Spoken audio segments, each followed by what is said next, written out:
uniting the races with truth instead of dividing them with lies. We're also rebuilding the family by rebuilding the man. I'm Jesse Lee Peterson. Good morning. Hi, y'all. Hi, y'all. It's Thursday again. I am like blown away how fast the days go by. It really is interesting to me. We have every way that you could watch and support the show listed on JesseLeePeterson.com/show. JesseLeePeterson.com/show. And if you're out and about,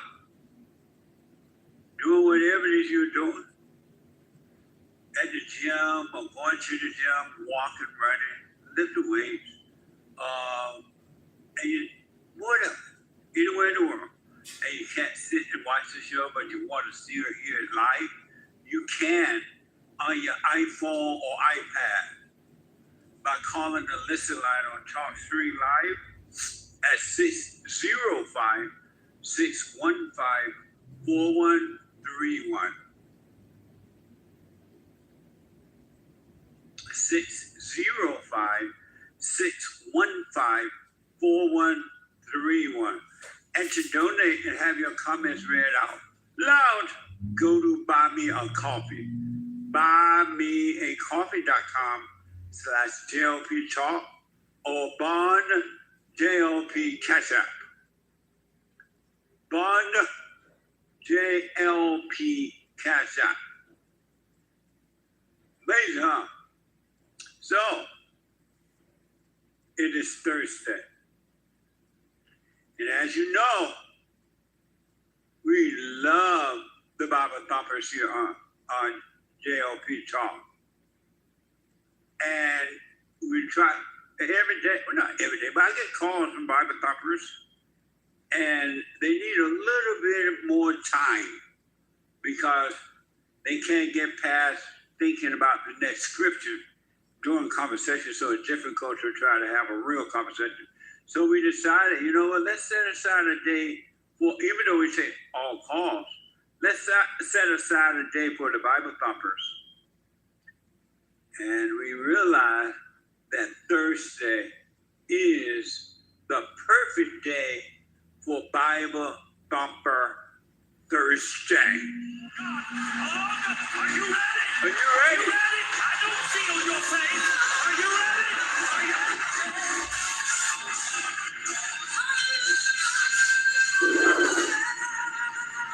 Amazing.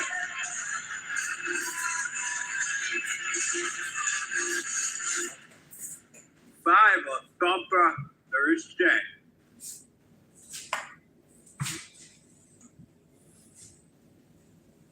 Good morning, good morning. Thanks for joining in. And I repeat, you don't have to be you any longer. You can be free. But one thing for sure, you got to work on yourself. You got to be committed to putting what's right first. And you will never know what's right until you work on you. You got to work on yourself. Isn't that amazing? Know thyself. Know thyself.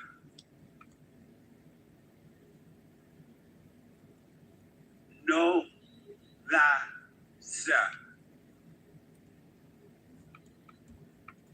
Life is for all who will receive it. Eternal life. For all who will receive it, who want it. You gotta want it in the right way. You can't be tripping and want it. You gotta calm down. Amazing. This is a spiritual battle, a warfare between good and evil. Has nothing to do with color, nothing to do with male or female. And each individual, each adult is responsible for him or herself spiritually. That's not your husband. Good morning, good morning. For you ladies. wife can't do it for for the husbands. Your daddy, your mama can't do it for you. Only you can travel this journey alone. You cannot take anyone on this ride with you. Isn't that amazing? Now, for those who are afraid to be alone, and a lot of people are afraid to stand alone, this is one time you have no other choice if you want eternal life. You must travel this journey alone. Amazing, huh? But, so I've said that I want my country back. And I know and realize that it's never going to be America again. Maybe namesake, they may even change the name America, to be honest. Maybe namesake only. But my country, I don't even recognize my country anymore. As a matter of fact, I have to reflect to remember how it was at one time, how amazing America was when I was growing up down in Sweet Home, Alabama. I have to reflect to remember how great America was at one time. Isn't that amazing? Yes, Jesse, that is amazing. And what's really interesting to me, it's so interesting to me, I don't know what to do with it. It's mind-blowing how easily it is happening too. It's just happening. There's no roadblocks there to stop this from happening. Changing my country to a foreign country. It's interesting how they have allowed so many foreigners into America, and they come with their own ideas. They bring the same ideas they're supposed to be leaving, the same environment they're supposed to be leaving.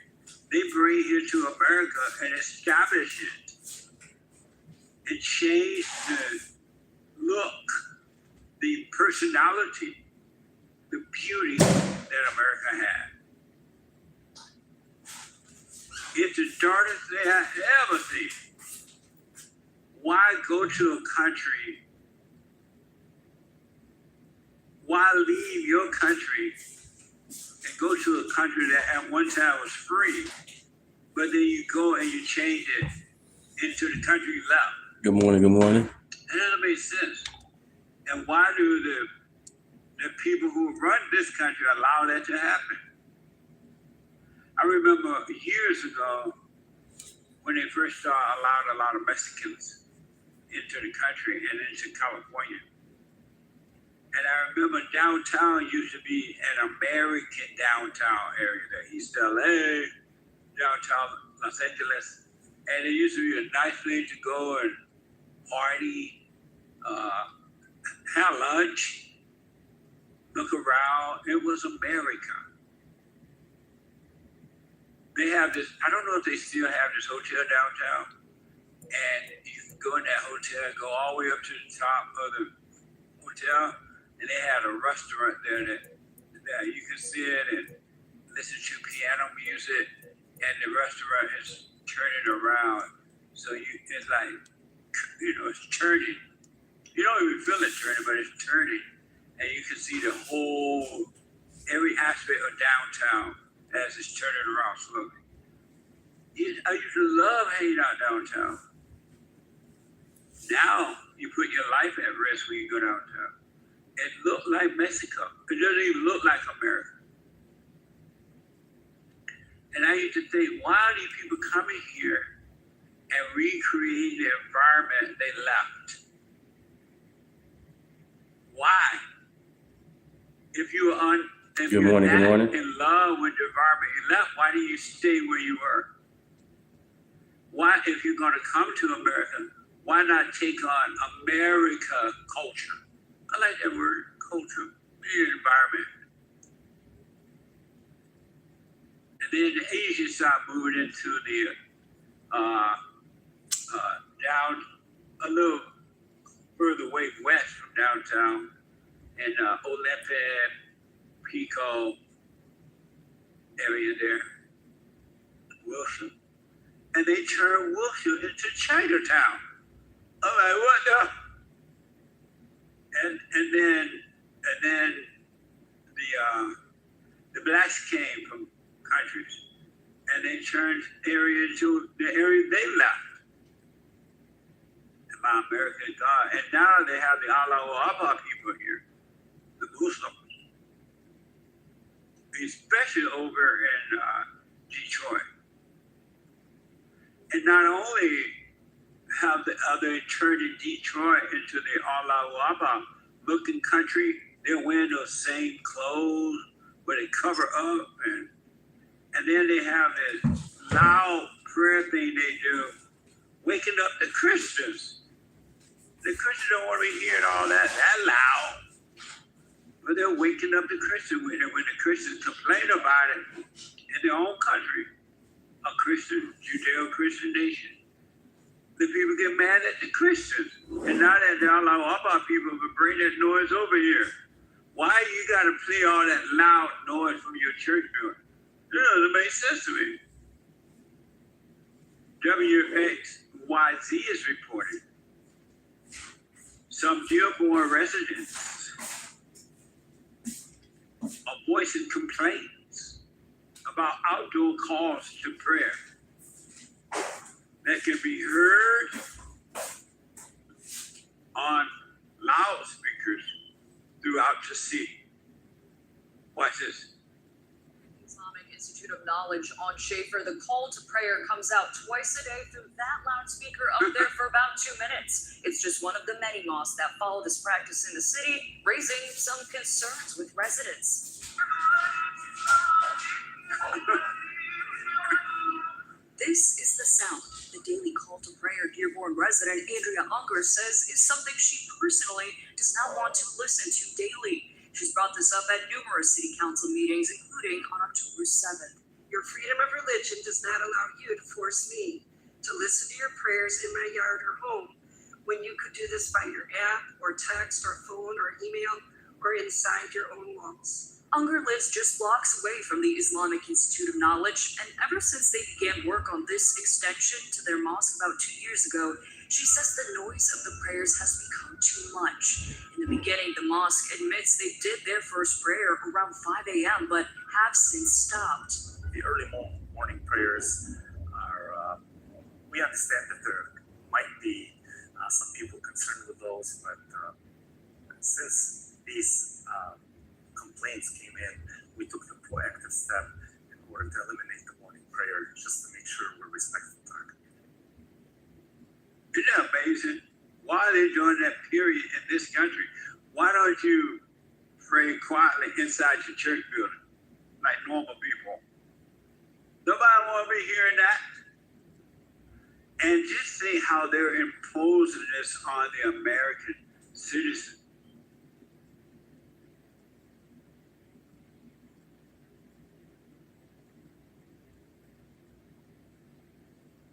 They're imposing it on the American citizen. Putting this big old loudspeaker on the top of the church and make sure you hear whether you want to or not. It's been said, and I don't doubt it, that the Muslims want to rule the world with their religion. And they see Christians and Jews as infidels, and they'll destroy you. And this is part of it. They're in a Christian country with that and getting away with it.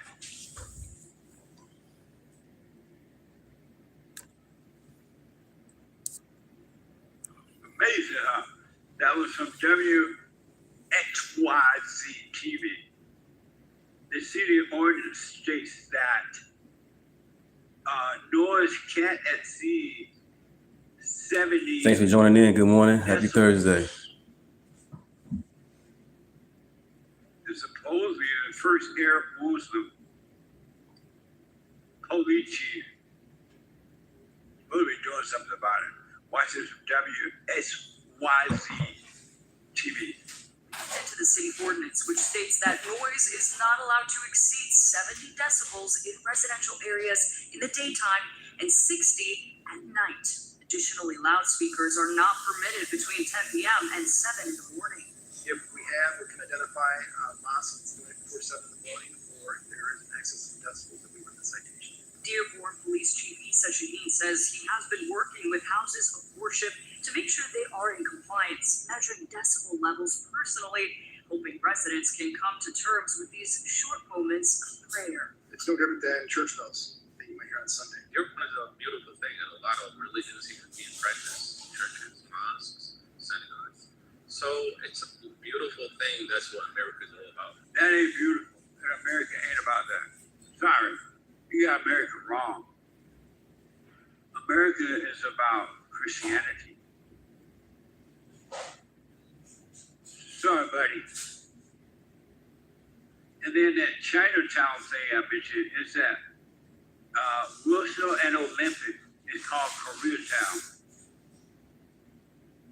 A little further down over to what the north is Chinatown by the Dodger Stadium, somewhere over there. But my point is, America doesn't even look like America anymore. Not just the people are so divided, and that is happening too, but it doesn't even look like America. It doesn't look like America anymore. How are you expected to go into another country and change it into the way that your hometown look?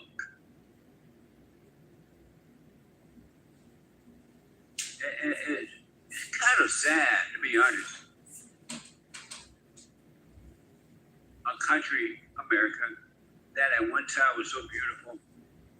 I remember when I first moved to Los Angeles in 1968. Los Angeles was America.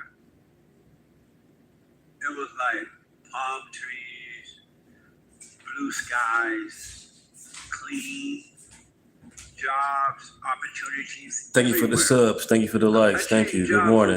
Happy Thursday. Up here in California, I don't even know how many. I forgot how many I had because they were just everywhere. And anytime you wanted to make a little bit more Happy money, Thursday. Good morning. the Thank you guys for joining in. Appreciate it. Thank You you. could just get a different job. Like and subscribe. Appreciate You it. didn't have to go online looking for a job. You didn't have to fill out an application online. You would go over to the job and say, hey, I'd like to apply for a job. And they would give you an application right there. You fill it out. You get the interview, and you know if you got it or not. Once in a while, they say, we'll call you, let you know. But most of the time, they will let you know right there in the mirror. That's gone too. Human nature is a mess.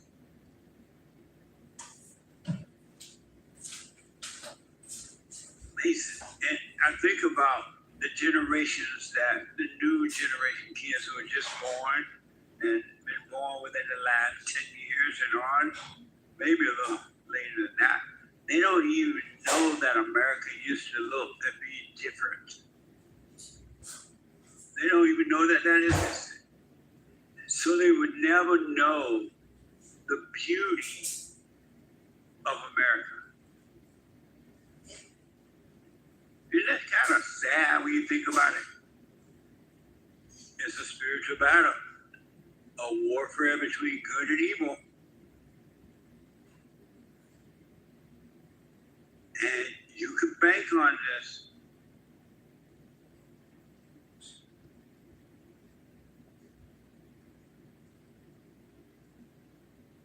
You can bank on this. It's gonna get worse before it get better. Well, I don't even want it not before it get better. It's gonna get worse. It's not gonna get better. It's too far. They can, as they say, be kicked too far down the road.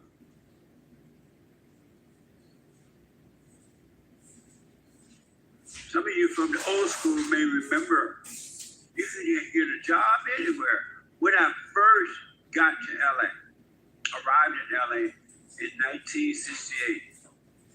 I went right down the road from where I was living, over in South Central, and got a job at Better Foods Market, at the market, just like that. I started out as a box boy. You know how when we all go to the market and you get groceries, the box boy will put them in a cart, shopping cart for you and walk you out to your car and put them in your car.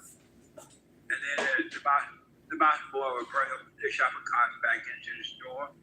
Or the shopping cart guy would go out and get them and bring them back.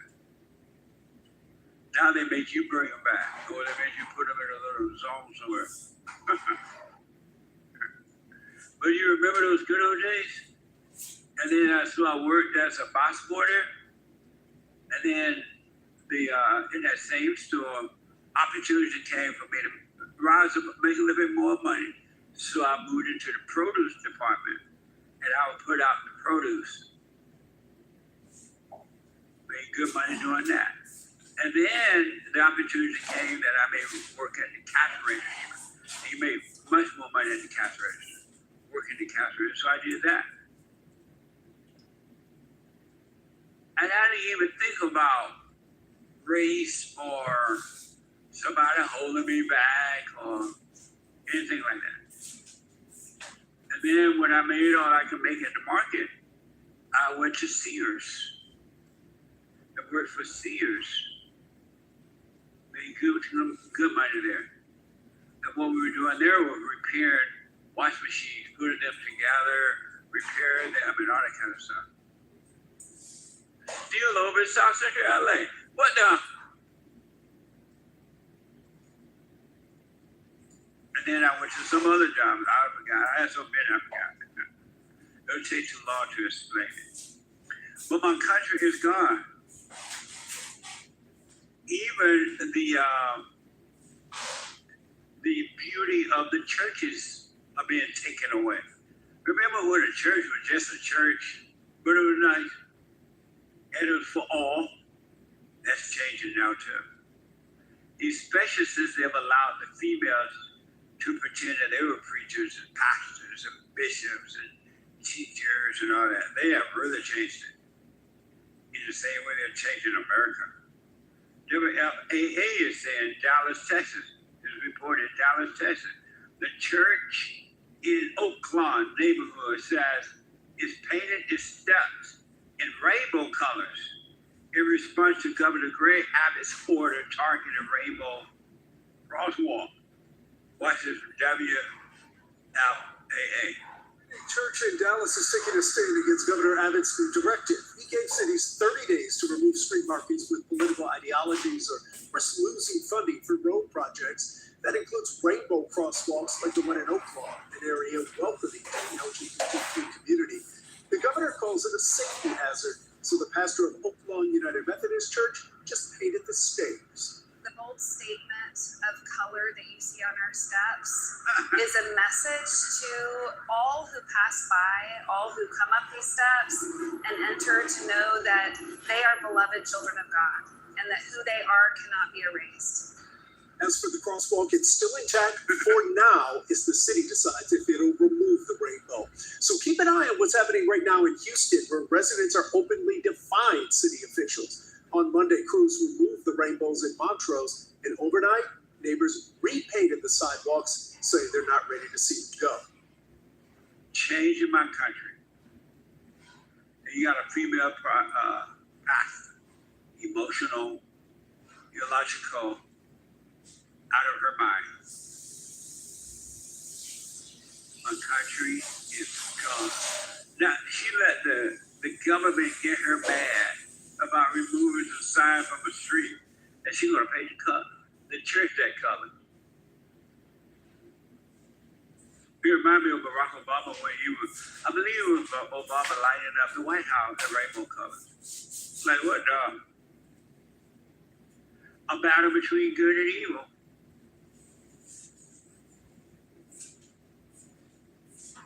Why are you allowing evil to rule over your life?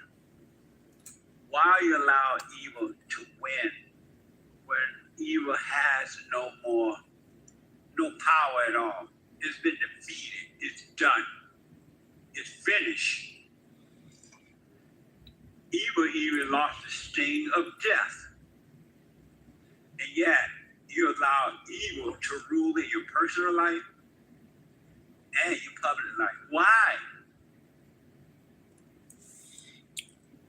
Thanks for the subs. Thanks for the subs. Thank you. Happy Thursday. And if you think that's bad, and it is, let me show you what's happening to the people. When I was growing up, what I'm about to show you now was unheard of. Even blacks would not have tolerated this for 1 second. The blacks wouldn't even tolerate it at all. That's gone down too. And they love DEI. They love affirmative action. They love free stuff. And if you try to take the free stuff away from them, you got a war on your hand. And I knew that this would happen when they start spoiling the blacks. You don't have to earn your way. You should just be black and you'll get in. You'll get into the white university. You can become a judge without even being qualified. You could even be a vice president because of your color. And then if someone comes along and try to take that away from them, freebies, you got a war on your hand. CBS News has reported states are warning struggling Americans who rely on food stamp. What? Oh, after the break. Okay, thank you. Derek talked to me about you. I have that for you, and then your calls. Do you believe it now when I tell you my America is gone? It is so divided that it's not even funny. It's really sad how divided America is today. 888-775-3773. Let me take a quick break. I'll be back in a moment.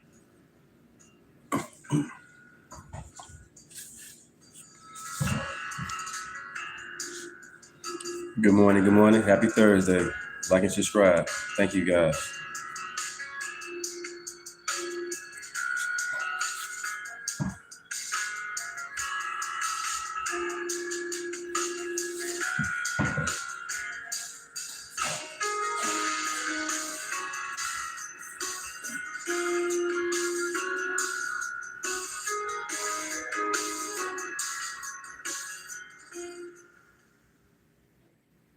I noticed after a while that when these guys overcome their anger, they have amazing ideas about starting a business, but because they've been told that if you don't get a loan from the bank, or if you don't have a 5-year plan, or if you don't do this, and it's just simply not true. It's the first step. With faith, then all things are possible. So, but the most important thing is to return to the Father. That yearning that you have, that emptiness, that void, it's not for more stuff.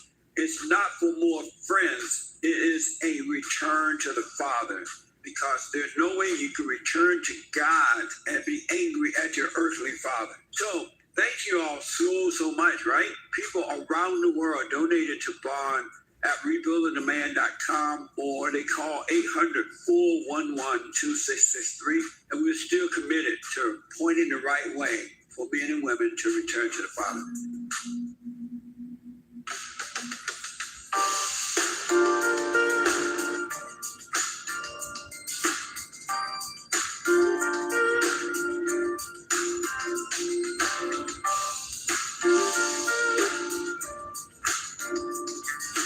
Moving right along. The hate report is coming up at 9 a.m. this morning from 9 to 11 a.m. The hate is jkreport.com. And then at 11 a.m., right after the Hake Report, the American Anchor Baby. The American Anchor Baby on fire after the Hake Report. And tomorrow, if the Lord is willing, and the creek don't rise, brand new episode of the FallenState.tv. I had a fun but interesting discussion with Jimmy Dore. And Jimmy is a stand-up comedian, political commentator, and the host of the Jimmy Dore Show. Watch this. Next time on the Fallen State. So do you love God? If a gun to my head, I would say yes. You need a gun to your head to say that? You already did it. You already got me cornered. Have you ever did a show and nobody laughed? Yes. What does that feel like? Feels like just another day. Were women created to lead or to follow? I think they should just shut up. This isn't the hot seat? Holy sh**. It was fun. You're gonna like it. And tomorrow at 11 a.m. Friday, every Friday, you can become a member of the Fallen State right there on the YouTube channel. And that's a way of supporting us to do the work. And locals.com/ JesseLeePeterson.locals.com. Support us there as well. Amazing, huh? I do appreciate it. Let me show you this really quick. When I was growing up, black people were not on welfare. They were not relying on the government to take care of them or the white man. They relied on themselves or some kind of black so-called leader. Black leader or anything like that. The parents took care of the children and they showed them how to work and prepare to take care of themselves. They were not hated their neighbors. They prayed for one another. They never mind the color.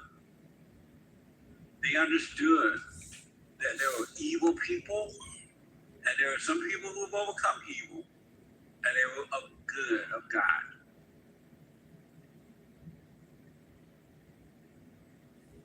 And now it's all about freebies. For the most part, not with all blacks, of course. Most, not all, but most. They would like fight you if you try to make them earn their way. And that's so interesting to me to be seeing it.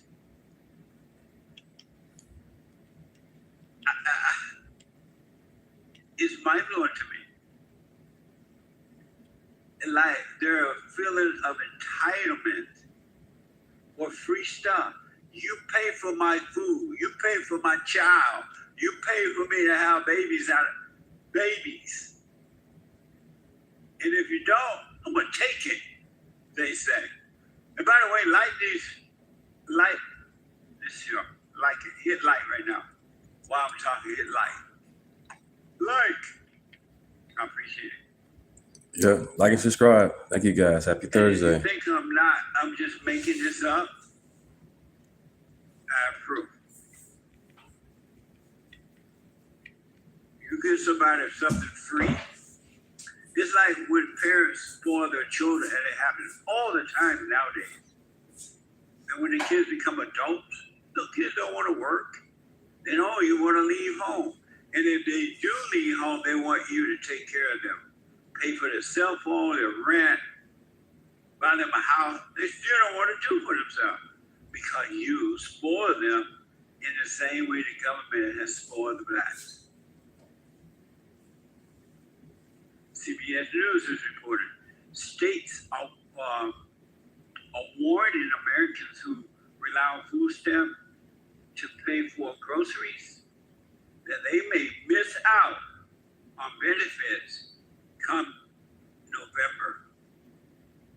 Watch this from X. You know what? Since you want to take food stamps away, I'm going to Walmart. I'm going to break up here. Now I'm going to right in the basket. Thanks for the subs. Thank you for subbing. Thank you. I'm aware I'm not paying for a thing. I say if they don't give food stamps next month, we all just say it and rob the grocery store and tell them make me a grill. Donald Marchman J. Trump. I'm gonna take it just like this. What the you mean? Who ain't getting that food stamps in that November? Cause I'm getting my gun. I don't know about the rest of you, but I'm getting my.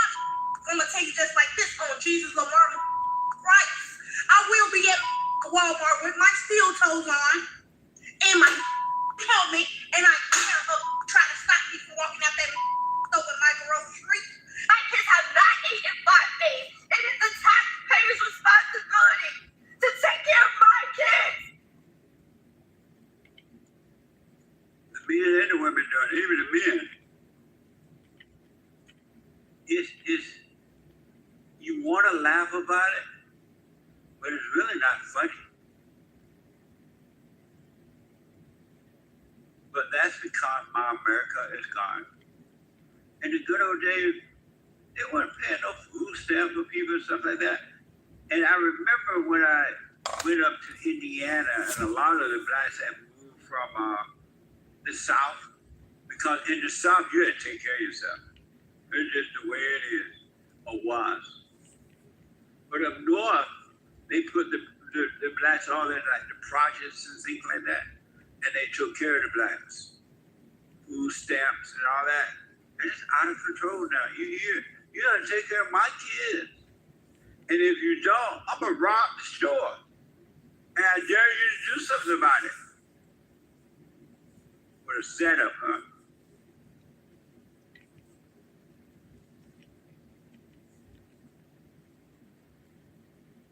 If ever we need you, Lord, we need you now.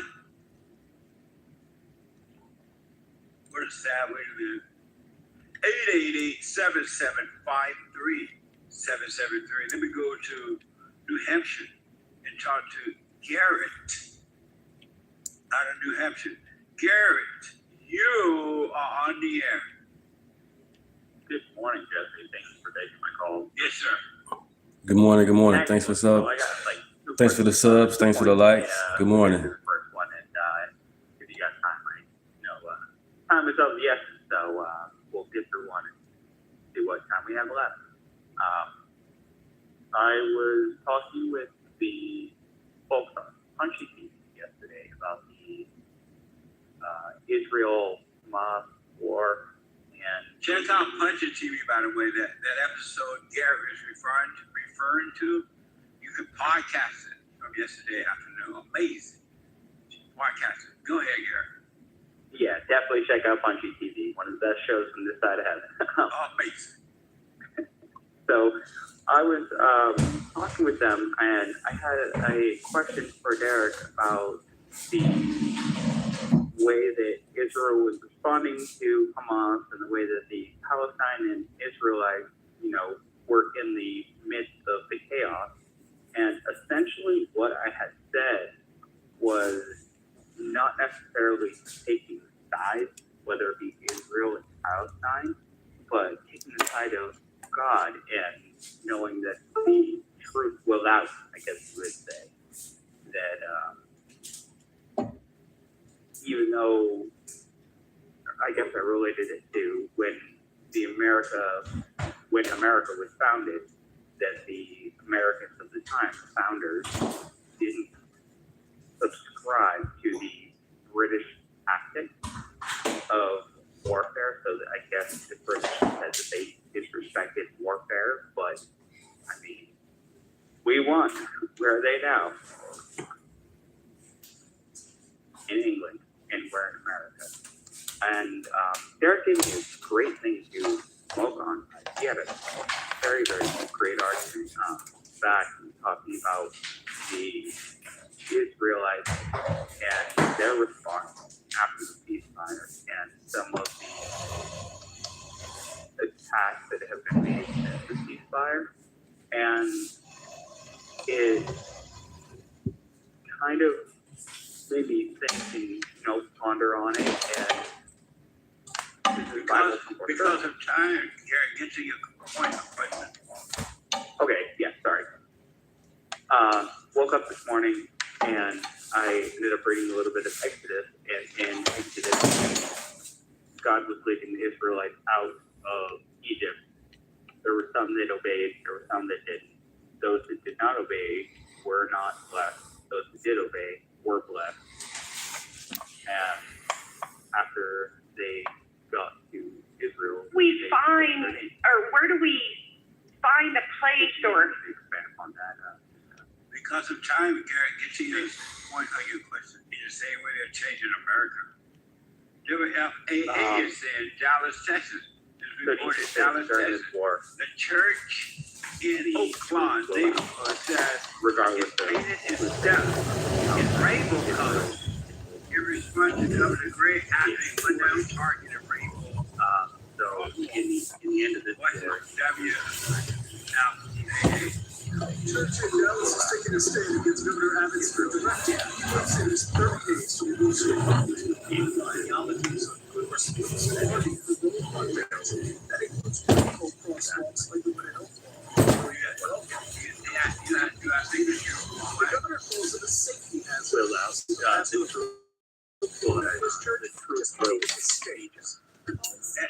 Of color that you see on their steps is a message to all who pass by, all who come up these steps, and enter to know that they are beloved children of God, and that they are to not be erased. As for the crosswalk, it's still a chat for now as the city decides if it'll remove the rainbow. So keep an eye on what's happening right now in Houston, where residents are openly defying city officials.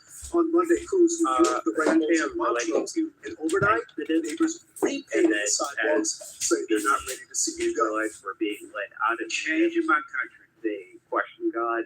You got a female God saw the land. But what does this have to do with the war of her mind with Israel and Palestine? My country is not necessarily. She let the government get her mad about removing some sign from a street. And Yeah, it was the same. The church that color. He just expressed that he hopes.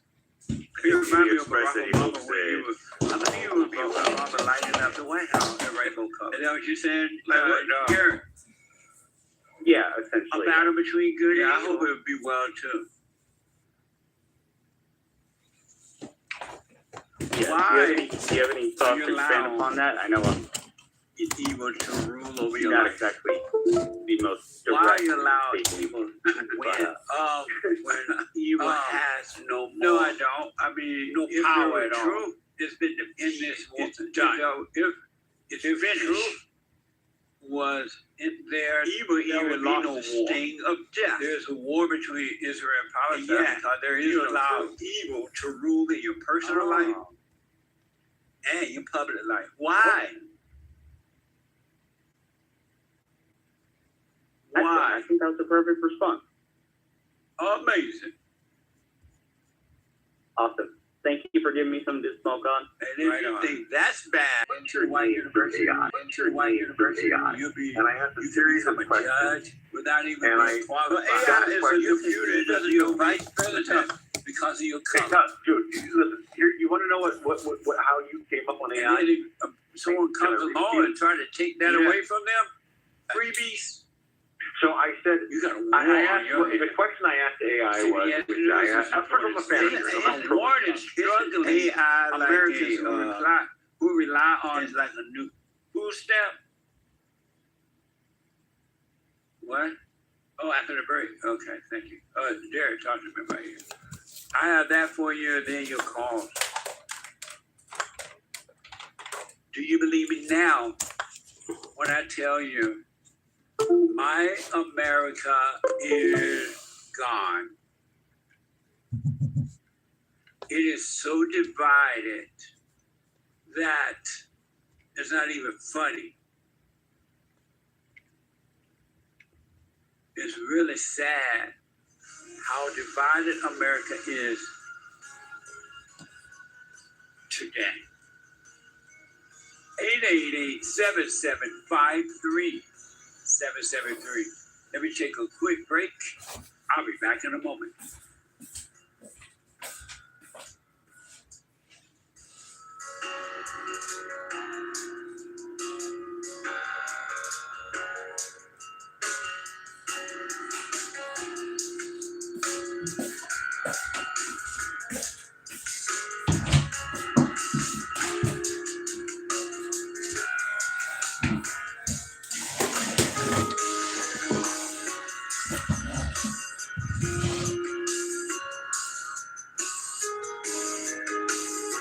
Thanks for staying with me. Had to change location. Sorry about that, but it's back on.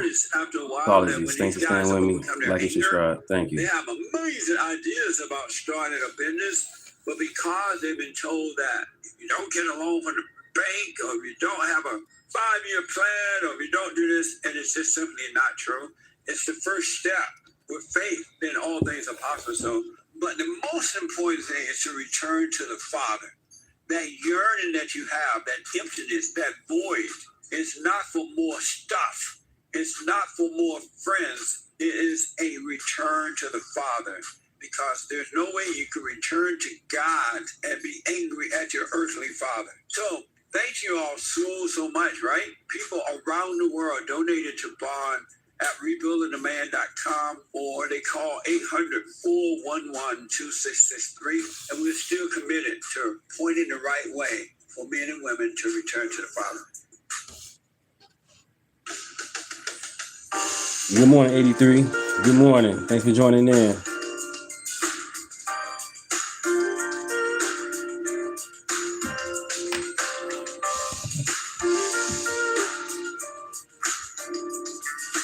Moving right along. The hate report is coming up at 9 a.m. this morning from 9 to 11 a.m. The hate, HAKE report.com. And then at 11 a.m., right after the hate report, the American Anchor Baby. The American Anchor Baby on fire after the hate report. And tomorrow, if the Lord is willing, and the creek don't rise, brand new episode of the FallenState.tv. I had a fun but interesting discussion with Jimmy Dore. And Jimmy is a stand-up comedian, political commentator, and the host of the Jimmy Dore Show. What's this? Next time on the Fallen State. So do you love God? If a gun to my head, I would say yes. You need a gun to your head to say that? You already did it. You already got me cornered. Have you ever did a show and nobody laughed? Yes. What does that feel like? Feels like just another day. Were women created to lead or to follow? I think they should just shut up. I don't know. This isn't the hot seat? Holy. It was fun. You're going to like it. And tomorrow at 11 a.m. Friday, every Friday, you can become a member of the Fallen State right there on the YouTube channel. And that's a way of supporting us to do the work. And on locals.com/ JesseLeePeterson.locals.com. Support us there as well. Amazing, huh? I do appreciate it. Let me show you this really quick. When I was growing up, black people were not on welfare. They were not relying on the government to take care of them or the white man. They relied on themselves or some type of black so-called leader. Good morning. Good morning. Happy Black Thursday. leader or anything like that. The parents took care of the children and they showed them how to work and prepare to take care of themselves. They were not hated their neighbors. They prayed for one another. They never mind the color. They understood that there were evil people and there are some people who have overcome evil and they were of good of God.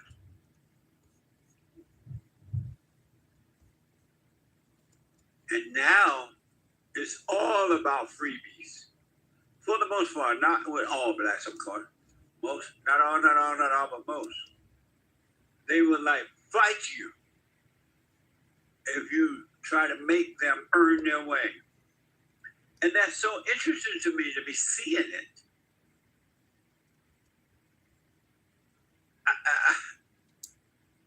It's mind-blowing to me. Like they're a feeling of entitlement for free stuff. You pay for my food. You pay for my child. You pay for me to have babies. And if you don't, I'm going to take it. Stay safe. And by the way, like this show. Like it. Hit like right now. While I'm talking, hit like. Like. I appreciate it. And if you think I'm just making this up, I have proof. You give somebody something free, it's like when parents spoil their children, and it happens all the time nowadays. And when the kids become adults, the kids don't want to work. They don't even want to leave home. And if they do leave home, they want you to take care of them. Pay for their cell phone, their rent, buy them a house. They still don't want to do for themselves because you spoil them in the same way the government has spoiled the blacks.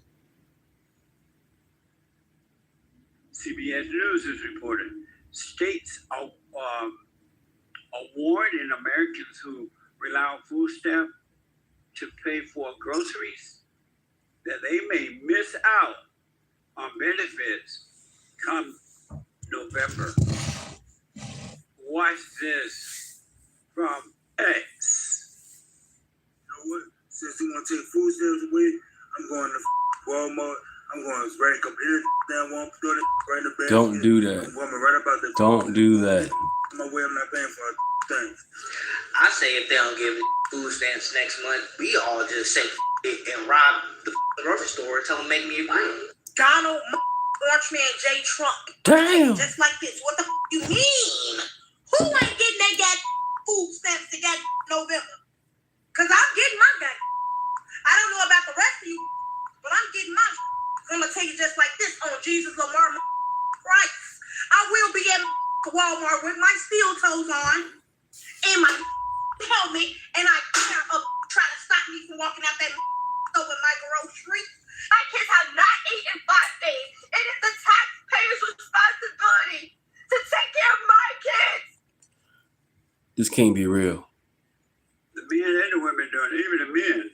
Betas. It's Betas. You want to laugh about it, but it's really not funny. Hey there, Justin. Thanks for joining in. Like and subscribe. Name Deunta. Thank you. Good old days, they weren't paying no food stamp for people and stuff like that. And I remember when I Right, that makes no sense. So once you go to jail, you're gonna eat prison food, and they food ain't the best. Because in the South, you had to take care of yourself. It's just the way it is, or was. But up north, they put the blacks all in like the projects and things like that, and they took care of the blacks. Food stamps and all that. And it's out of control now. You gotta take care of my kids. I go live every day, And if you Friday and Saturday and Sunday. I go live after 6 p.m. Got to work 12-hour shifts. What a setup, huh? Oh, no problem. I try to show Jesse every morning if I can. If ever we need you, Lord, we need you now. What a sad way to live. 888-7753-773. Let me go to New Hampshire and talk to Garrett out of New Hampshire. Garrett, you are on the air. Good morning, Jesse. Thank you for taking my call. Yes, sir. Good morning. Like and subscribe. Good morning. 2 points. We'll get through the first one, and if you got time, I know time is of the essence, so we'll get through one and see what time we have left. I was talking with the folks on Punchy TV yesterday about the Israel-Hamas war. And check out Punchy TV, by the way. That episode Garrett is referring to, you can podcast it from yesterday afternoon. Thanks for the subs. Thanks for the likes. Podcast it. Go ahead, Garrett. Thanks, Justin. Yeah, definitely check out Punchy TV. One of the best shows from this side of heaven. Amazing. So I was talking with them, and I had a question for Derek about the way that Israel was responding to Hamas and the way that the Palestinian Israelites, were in the midst of the chaos. And essentially what what I had said was not necessarily taking sides, whether it be Israel and Palestine, but taking the side of God and knowing that the truth will out, I guess you would say. That even though, I guess I related it to when America was founded, that the Americans of the time, the founders, didn't subscribe to the British tactics of warfare. So that I guess the British said that they disrespected warfare, but I mean, we won. Where are they now? In England, and we're in America. And Derek gave me a great thing to smoke on. He had a very, very great argument back in talking about the Israelites and their response after the ceasefire and some of the attacks that have been made since the ceasefire. And it kind of made me think and, ponder on it. And this is because of time, Gary, get to your point of question. Okay, yeah, sorry.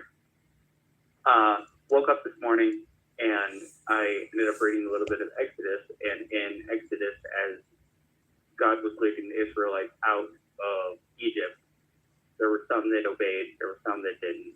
Those that did not obey were not blessed. Those that did obey were blessed. And after they got to Israel, they set up their nation. If you need me to expand upon that, because of time, Gary, get to your point of your question.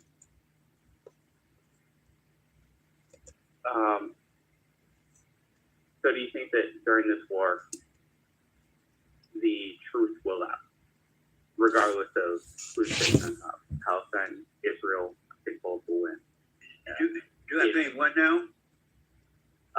So in the end of this war, in the end of this battle or anything, do you think that, the truth will out, the Israel and the Palestinians will have a good settlement, in that the good people of that area will take that land and work together? Do I think the truth of what?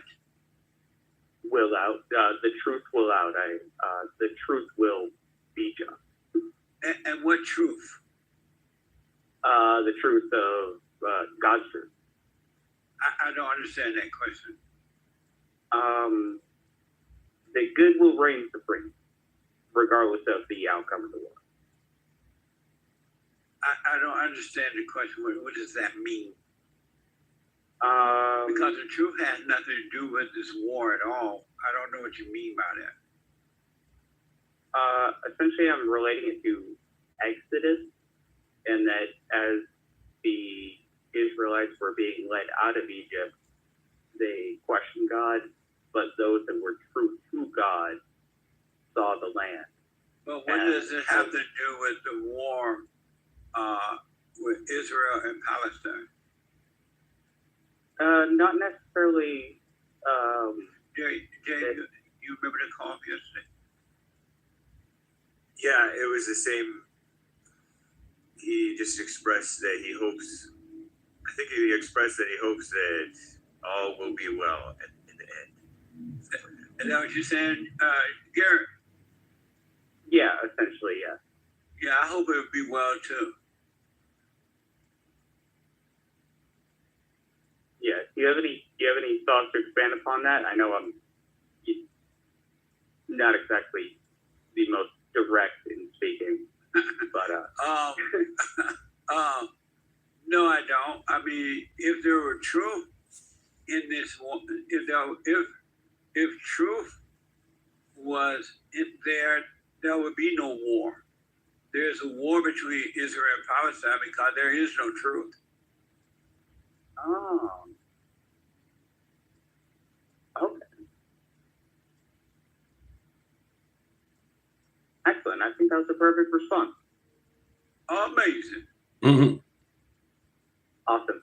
Thank you for giving me something to smoke on. Right on. Love you guys. Have a great rest of your show. Appreciate you, Garrett. Thank you. I don't know why anyone say that when there's war, there's truth. Yeah, that makes sense to me. But thank you, Garrett. Let me go to the first time caller, Charles out of California. Charlie, you are on the air.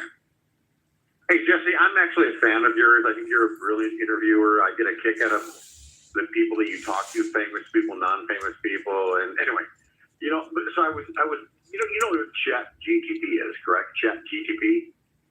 No. You asked the wrong person about that. You know what it is? It's AI. It's AI. It's artificial, online. Okay. Yeah, I heard of AI. I put your name through AI, and I asked a series of questions. But AI is a computer. It doesn't know me. What's up? It does, dude. Listen, you want to know what how you came up on AI? Can I read it to you? Yes. So I said, I asked, the question I asked AI was, let me say, first of all, I'm a fan of yours. I'm not trolling you. Isn't AI like it's like a new computer that the millennials use them? Yes. You can literally. And so why is there so much? Why is there so much? AI is bizarre. You can go to AI and say AI. Hold on, Charlie. Why is there so much thing with AI now? It's not even just a computer. Because it goes a little bit more deeply in than a Google search, and then it summarizes. Good morning, beautiful Bill. Good morning. Summarizes and Happy Thursday. Thanks for joining in. Puts together a bunch of different information that it gets from the internet. Name Deunta. Whether it's true or false, and whether it's analyzing it and giving you correct info or not. That's what it does. Amazing. So it's handy to get what AI thinks sometimes. Okay. Charlie, can I explain to you? No, not really. Do you have another question? I'm not interested in AI at all. No, but it says great. It says great things about you. I know, but still, it's just a computer. No. Okay, so here's okay. You know what I mean? Here's the question. Go ahead. Do you know what I mean? It's just a computer that a human being put information into it, and then it just spewed it out. I get it. It's all robotical. Oh yeah, good morning. It's mechanical. None of it makes sense. So yeah, let me I'm ask, a true let patriot. me ask you this. Okay. I'm a fan of what. Okay, so I'm a so true I'm not going to patriot. ask you anything stupid. Let me think of like an original question to ask you. All right. Why did you do your show as a child? Did you want to have like a radio show, a television show? What is your purpose? What are you hoping to get from what you do? That's a human question. There's some stupid AI thing. Thank you. Like and subscribe. Thank you, guys. That's all I seek to do. I don't see anything else to do. And I do it because, so that's why I do it. And I'm not trying to get anything out of it at all. It's a good question, Charlie. I do it because that's all I see to do at this point in my life. And I just do it without even thinking about it. Oh, I got the freedom hat. Okay, man, that's what's up, man. First of all, I gotta give I you don't one. have any money right now, but I'm gonna have some money in the next month or two. Maybe I'll throw you $5 or $10. Do you ask for money, or do you like say, listen, if you want to give me money, throw me a couple $. Do you do that? No. You should do that. You're an interesting person. People give to the show to help us to help others. They give to my nonprofit organization, and that kind of thing is happening. Hey, can I ask you a question? It's going to sound like Charlie. Don't bring up another black man. Yeah, this is Jesse. Yeah, he makes me go crazy. Who was that black man that died like a year ago? He was really good at giving you relationship advice. Hold on, Charlie. Just don't Charlie. go anywhere. Yeah, your phone is all cracking up. Hold on, buddy. Jesse, you know what? Let me do this. How about you try Charlie one more time here, okay? Go ahead. Okay. Charlie, it's not your phone. It's on our end. What about the black man that... Oh, hold on, Charlie. No. Hold on. Who was that guy? Oh, it's still messing up.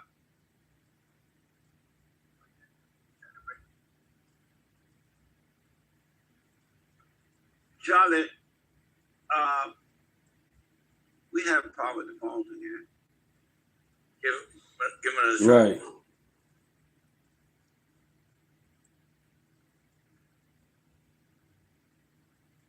Charlie, don't bring up another personality. Do you have another question? Oh, I don't know. Can you hear me? I can now. Hey, Jesse, listen, I'm a fan of yours. So, you know, I'm not totally stupid on you. I'm not, No, I get that, and I totally appreciate it. Thank you. all right. All right, buddy. 888-7753-773. 888-77 Jesse. Oh.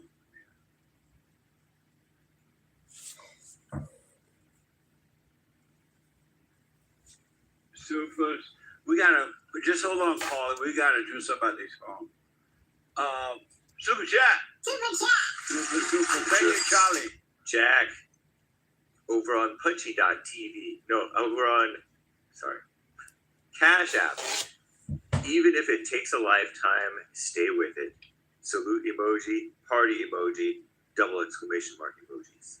Stay with it, stay with it, stay with it. Amazing. Thank you. Marilyn bought 5 coffees. Thank you for all that you do, Jesse. I appreciate it. Thanks for your support and helping us to help others. At this point, just call me Mike. I know it's been a while since Man History Month.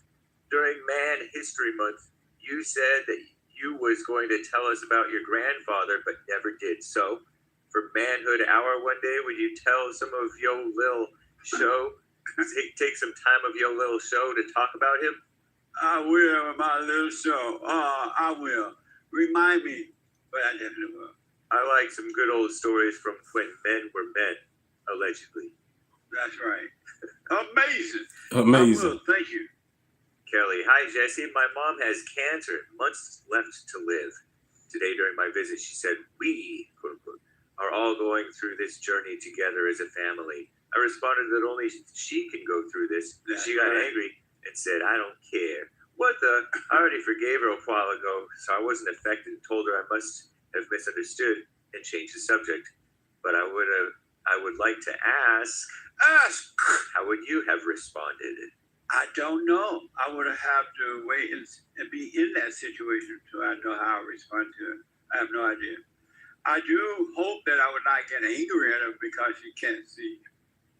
And you're right. She going through an experience by herself. It had nothing to do with anyone else but her. Amazing. Thank you. Thank you. Danny, all right, Jesse and the lads, could one of you see if you could get me a job in ICE? I want to work for Big Daddy Trump. Say it, James. What manner of man is this? The wind and the sea obeys him. We can't help you with ICE. You're going to have to contact ICE. ICE, baby. Amazing. I wish you well. ALL, thank you for your donation. No message on Super Chat. Thank you. Amazing. Marcus G90. Why, Lord? Why? Why, Lord? Not America, Lord. I know. Our country's gone. It's sad to see it go too, but it's gone. Amazing. Thank you. We'll read the rest later, guys. Thank y'all. 2 more hours to go. Let me take a break here. We got to work on this phone thing too. I'll be back in a moment. Hate news, not the fake news. Back in a moment.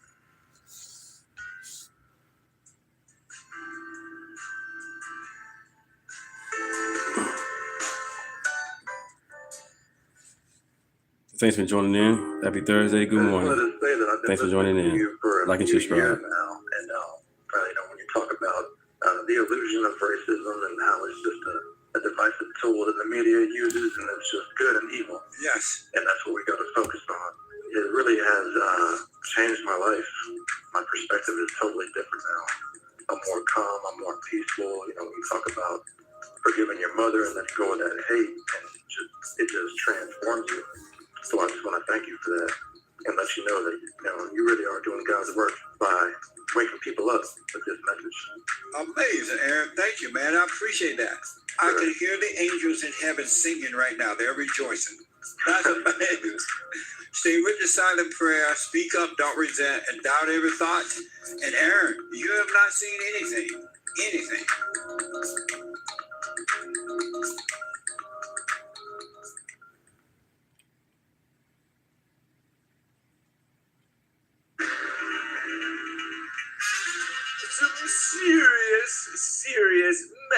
going on in the world, but one of those messes is not the White House. Notwithstanding the demolition, that's not mess. The mess is them yapping about it and pretending like it's some bad thing. Lord have mercy. Ridiculous. Don't they know Trump is a builder? He makes things beautiful. Nice. In his time. He makes all things beautiful in his time. It's a hymn. It's about God. But anyway, this is the end of hour one of the Jesse Lee Peterson Show. It is Bible Thumper Thursday, the 23rd of October, AD 2025. There is one line open. You can call in, even during hate news, not fake news. And GLP will be right back for the second hour coming up here. Out of 3 hours a day, Monday through Friday, 9 to noon Eastern, 6 to 9 a.m. Pacific here in Los Angeles, 8 to 11 Central Time. Figure it out if you're elsewhere. JesseLeePeterson.com/show. Nice. Commie Nonsense Network, CNN reports Tropical Storm Melissa slowly churning in the Caribbean Sea, or Caribbean if you prefer, could soon dump catastrophic flooding in Jamaica, as well as Haiti and the Dominican Republic. Something tells me that Haiti will get it worse than the DR. The Dominican Republic is half the island, but it's the good half of the island. Haiti is the evil half, and they always get the worst judgment from God. And I say that facetiously, meaning I'm kidding around. I disclaim the views expressed on this show do not represent anything. The White House demolition, some so-called Americans are expressing shock and outrage as our greatest president, Donald J. Trump, demolishes the entire East Wing of the inside White House to make room for a lavish 90,000 square foot ballroom, is what I heard it was going to be. The administration has bypassed concerns raised by so-called preservationists, and it so far stopped short of seeking approval from the commission overseeing the construction on federal buildings. Nice. Trump on Wednesday said the ballroom is expected to cost a measly little $300 million, just piddly chump change, up from a previous estimated $200 million, suggesting it could be a larger structure than initially planned. The White on the Inside White House on Wednesday released a list of donors for the project, which Trump repeatedly has said is privately funded. Wow. For decades, the East Wing has housed offices of the First Lady, so-called. We do have a real First Lady in office right now, right? And its foyer, I don't know how you pronounce that word, is, I'll have to ask Anchor Baby later, and has been the main point of entry for visitors attending social events and tours. Meanwhile, the National Guard, helping to make America great again, somewhat, a dizzying lineup of legal disputes is unfolding in our greatest president, Donald J. Trump's push to deploy U.S. troops to Democrat, so-called led, crime-ridden, ugly sanctuary, oftentimes so-called cities. Oregon and the state of Oregon and the city of Portland, Oregon, are pushing for an appeals court to reconsider a ruling allowing the federal government to deploy the National Guard over there. The Trump administration, meanwhile, is urging the court not to grant the review. The so-called Supreme Court weighing Trump's request to allow the deployment of troops in Chicago. In California, sources told Commie Nonsense that Trump plans to send federal agents to San Francisco. Frisco. They don't like being called Frisco. As early as San Fran, all right? San Fran. As early as today for a new round of immigration and anti-crime enforcement efforts. Wouldn't that be nice? Cleaning up the cities. There were some more lethal boat strikes, or at least one. The U.S. military conducted strikes this week on 2 alleged drug smuggling boats in the Pacific, killing all people aboard those vessels. Secretary of Defense Pete Hegseth announced that. The 2 separate strikes appear to mark an expansion of U.S. military campaign. 7 previous strikes, so that makes 9, I guess, that targeted vessels in the Caribbean Sea. 37 killed so far. I'm James Hake. Now back to the Jesse Lee Peterson Show, Hour 2.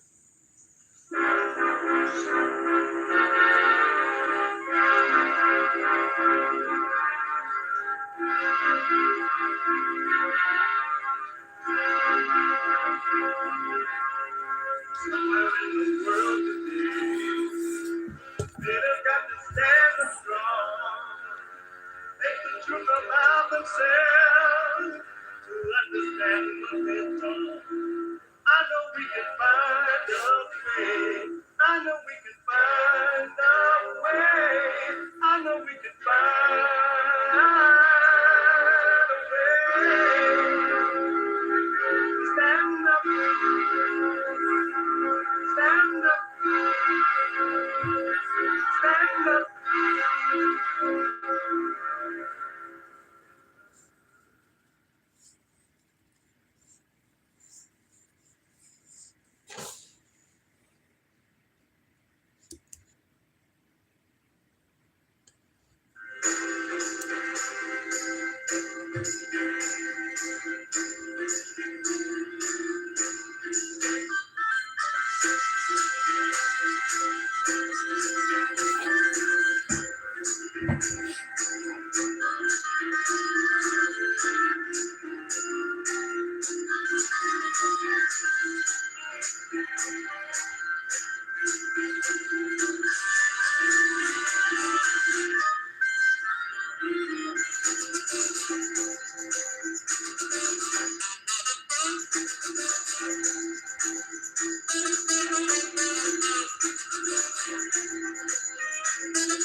Been referred now to the DOJ officially. The House Judiciary Committee referring one John Brennan, who's the former head of the CIA under none other than Barack Obama. And now he's looking at a potential indictment looming for him. We're going to get into why they believe he is guilty of lying to Congress. It has to do with that Steele dossier, right? The Russia stuff. Unbelievable. Meanwhile, oh my gosh, it's like Revenge of the Mean Girls, right? I'll tell you, they're no match for the Trump women, however. You got Jen Psaki, one of the former Biden flags, along with KJP, who's out trying to push a book right now, trying to take down a whole bunch of Trump women.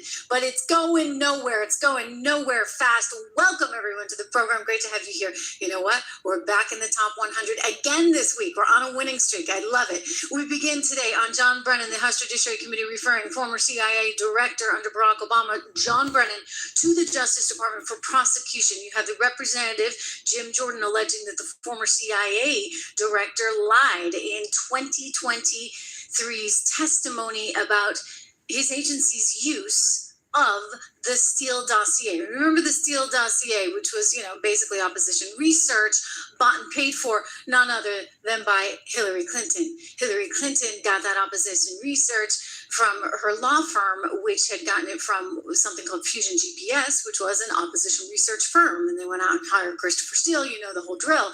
Well, it turns out that that's what basically then launched the entire Russia narrative. And we kind of had some inklings of this, right? But along the way, Tulsi Gabbard, now head of the Department of National Intelligence, uncovered some really important stuff, which has just brought this to a whole new level. So again, John Brennan basically looking at a possible indictment coming very soon from one Pam Bondi at DOJ. I want to go back to the issue in question, because in 2023, John Brennan, who was Obama's CIA guy, was there being asked a whole bunch of questions by Trey Gowdy. And this is where it's believed he tripped up, because He tried to say that the CIA really didn't have anything to do with the Steele dossier and didn't use this as information to try and then weaponize the system against Trump. And that's what people are saying was in fact wrong, or it's alleged anyway, I should say, that he was wrong on this. Let's go back and watch that original tape together. Here we go. Steele dossier. I don't. Do you know if the FBI paid for any portion of the Steele dossier? I don't know. I know that there are press reports related to that, but I don't know. I have no first-hand knowledge of that.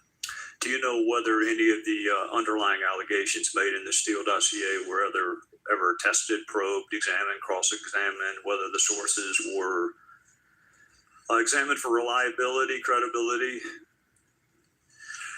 I know that there were efforts made by the Bureau to try to understand whether or not any of the information in that was valid, but I don't have any first-hand knowledge of it. Do you know if the Bureau ever relied on the Steele dossier as part of any court filings, applications, petitions, pleadings? I have no awareness. Okay, now wait. Did the CIA rely on it? No. Why not? Because it wasn't part of the corpus of intelligence information that we had. It was not in any way used as a basis for the intelligence community assessment that was done. It was not. Wow. Okay, so that's what could get him in a little bit of trouble. Sometimes it's not what you do, but the lying about it after the fact. Well, in this case, it kind of is what you did, shall we say. All right, let's just go with the whole kit and caboodle here. It's what he did, and then what he said or didn't say about it after the fact. I mean, again, Tulsi's been all over this. I want to go to the headline as it's coming in. House Judiciary Committee referring former CIA Director John Brennan to Justice Department for prosecution. This is coming out of Jim Jordan's office. He's alleging that the former CIA Director lied in his 2023 testimony, the one that you just Thanks saw. for joining in. Appreciate it. Thanks for joining in. Thanks for watching. Because it's not just what we saw there, but also that same day you had Representative Gates at the time asking Mr. Brennan a whole bunch of things, and he again was insisting that they really didn't have any idea about any of this information. Well, that's not what Tulsi has uncovered, okay? That is not what she has uncovered in any way, shape, or form. Mr. Brennan said, quote, I said that the first time I actually saw it, it was after the election, and the CIA, he said, was not involved at all with the dossier. You can direct that to the FBI and to others. He said, were you aware of the FBI's involvement with the dossier? He did say yes, because that's an annex of the ICA, the Intelligence Community Assessment that the Bureau had asked to be included there. It was their purview. There's not ours at all. Well, that's being called, I should say, into question in part because of, you see, this meeting that they called in Obama's office December 9th, all of this information, again, coming out courtesy of Tulsi Gabbard at DNI. And what they had discovered was they were sort of an about face, that they knew that the Russians did not actually intervene in a way that would shift the election any way, shape, or form.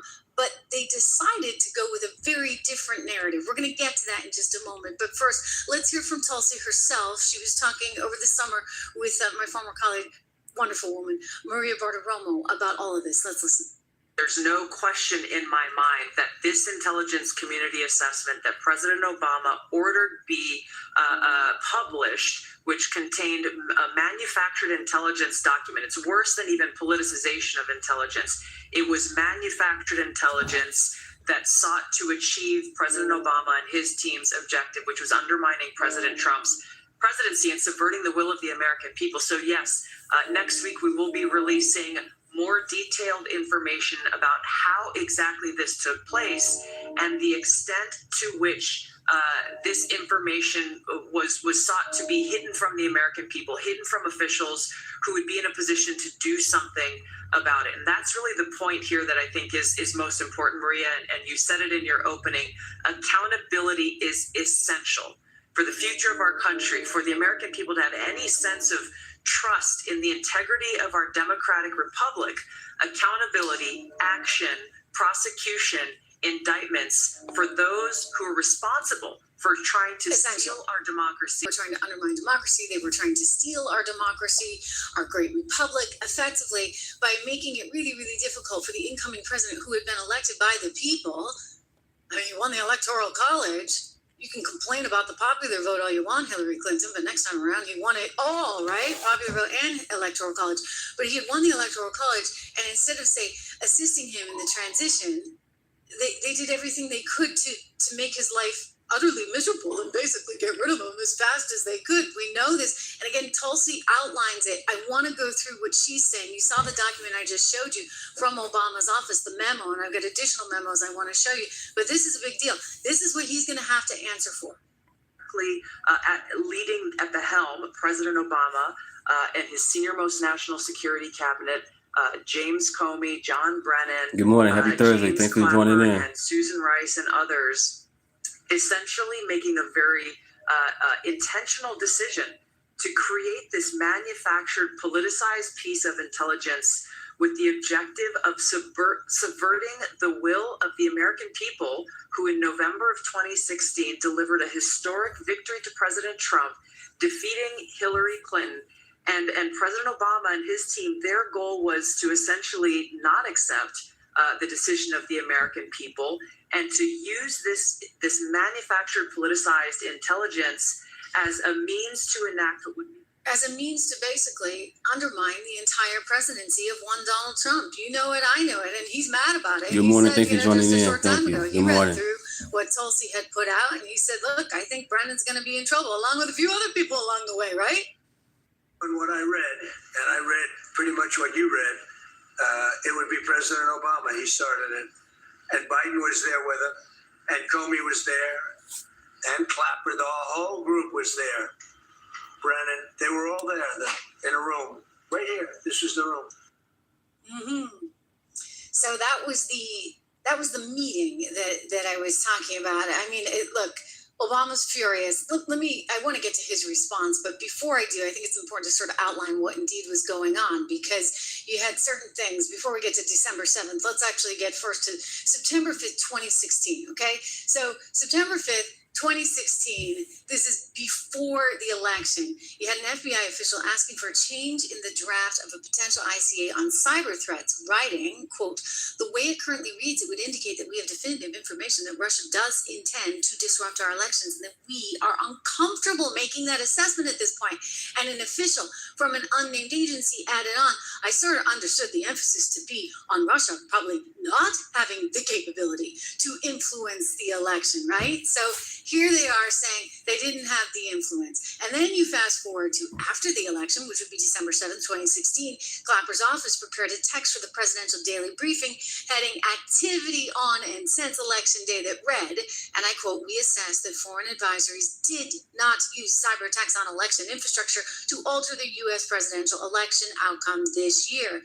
We have no evidence of cyber manipulation of election infrastructure intended to alter the results. Okay, so that seems kind of clear and concise, but then by the next day, December 8th, officials had a new text that they prepared to read saying Russian and criminal actors did not impact recent U.S. election results, because they wanted to make it sure it wasn't just cyber stuff. They wanted to make sure everybody knew that there was no malicious attack on any kind of election infrastructure. The wording was scheduled to be entered in the public record, okay? Actually not a public, just what they call a PDB, not a public report, but a confidential briefing to President Obama the very next day, which would have been December 9th. However, Comey's FBI on the afternoon of the 8th unexpectedly withdrew this. They took it away. And so now you're like, well, wait, why would they have taken it away? They said instead, FBI is going to be drafting a dissent this afternoon. Please remove our seal and annotations of co-authorship. About an hour later at 4:53 that afternoon, they said an official from Clapper's office asked the PDB for the time being, quote, based on some new guidance, we are going to push back publication of the PDB. It will not run tomorrow and is likely not going to run until next week. So what was going on? Well, they had to have their big meeting, right, with Barack Obama, because they had to figure out just exactly how they were going to spin this thing. I mean, you couldn't believe that Hillary Clinton didn't win. I mean, I know we're going back in time, but gosh darn it, we got it, right? Look at who was in that meeting. I mean, you had Susan Rice, you had John Kerry, Andrew McCabe, James Clapper, you had Avril Haines, Lisa Monaco, Ben Rhodes, a lot of important people, Loretta Lynch, etc. And all of a sudden, there was kind of a new directive. And the new directive then that followed was that the intelligence community is, quote, prepared to produce an assessment per the president's request. That pulls together the information we have on the tools Moscow used and the actions it took to influence the 2016 election. You see that? That's in plain sight. An explanation of why Moscow directed these activities and how Moscow's approach has changed over time, going back to 2008 and 2012 as reference points. Whoa!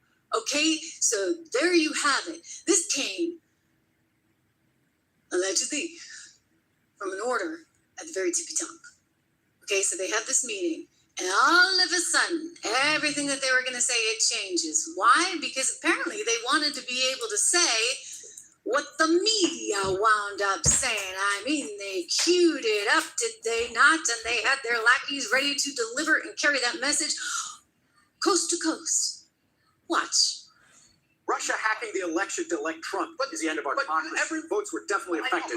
Russia hacked the election to tilt it to Mr. Trump. The Russians definitively hacked the election. Russia did hack the election. No doubt. The Russians hacked the election. Yes. Russia hacked the election. Fact, Russia hacked the election. President-elect Donald Trump still not sounding convinced that Russia hacked the election. The president does not want to come to terms with the fact that the Russians hacked the election. President Trump says he still wonders if the Russians hacked the election. If you can get them to accept. Like, how dare he? How dare he wonder that? Because, you see, the intelligence has since discovered that no, they didn't. I mean, they had some social media accounts that, played along the way. And maybe we're having some influence somewhere, but let's be really clear. What has come out is that the Russians didn't actually want Trump to win necessarily, nor Hillary. They just kind of wanted to play with us, right? Divide and conquer. And boy, oh boy, when you get Obama at the helm, he did Putin's job for him. Let's be really clear. He did Putin's job for him. Take a look at this guy. He was a couple of jobs ago, Chris Wallace, who used to work at Fox and then used to work at CNN. I don't know where he works now, but he's asking President Trump shortly after the election, right? Because nobody's believing he's president. You had Jimmy Carter coming out. He's saying, oh, he's not a legitimate president. He was put there by the Russians. Okay, like this is bad stuff, guys. And Trump knew what was going on. Watch. According to the Washington Post, the CIA has concluded that Russia intervened in the election to help you win the presidency. Your reaction? I think it's ridiculous. I think it's just another excuse. I don't believe it. I don't know why. And I think it's just, they talked about all sorts of things. Every week it's another excuse. We had a massive landslide victory, as you know, in the Electoral College. I guess the final numbers are now at 306, and she, down to a very low number. No, I don't believe that at all. You say you don't know why. You think that the CIA is trying to overturn the results of the election or somehow to weaken you in office? Well, if you look at the story and you take a look at what they said, there's great confusion. Nobody really knows. And hacking is very interesting. Once they hack, if you don't catch them in the act, you're not going to catch them. They have no idea if it's Russia or China or somebody. It could be somebody sitting in a bed someplace. I mean, they have no idea. So why would the CIA put out the story that the Russians wanted you to win? Well, I'm not sure they put it out. I think the Democrats are putting it out because they suffered one of the greatest defeats in the history of politics in this country. And frankly, I think they're putting it out. And it's ridiculous. We ought to get back to making America great again, which is what we're going to do. And we've already started the process. Unbelievable, right? Just the whole thing so unbelievable. And now we're learning that allegedly Brennan did have a hand in putting this out and may have allegedly lied to Congress when he was asked about all of this. Of course, he's freaking out right now. I showed you some sound the other day. Gosh, he looked like he was ready to cry, right? On the set at MSNBC saying, no, I've been over everything I did. I didn't do anything wrong. I mean, these guys are very, very clever. Here he is again, just as all of this came out from Tulsi this summer, insisting on his innocence. And of course, MSNBC playing along with the ride. To preserve what we believe to be our democracy. It's truly important for people who I think are nonpartisan or apolitical like me. I'm not a registered Democrat or Republican. I eschew politics, quite frankly. I served 6 presidents, 3 Democrats and 3 Republicans. I didn't agree with all their policies of any of them, but yet I respected them. I thought that what they were doing was what they thought was in the best interest of the United States. But our institutions, the Department of Justice, the FBI, the CIA, the NSA, Defense Intelligence Agency, all of these really are so critically important to our national security, but also global peace and security. And when we see these institutions being torn down and being used as political footballs, this is really detrimental to, I think, our interests as a country. And that's why I think it's important for people to speak out, not to do it for political reasons, but to call people out when they're saying things that are wrong, when they're misrepresenting, mischaracterizing the facts, because the American people are going to all the different news organizations and they're being misinformed. But God forbid anybody call you out, right? Like, just to be very, very clear, like, we're not allowed to call you out. You guys made that really clear.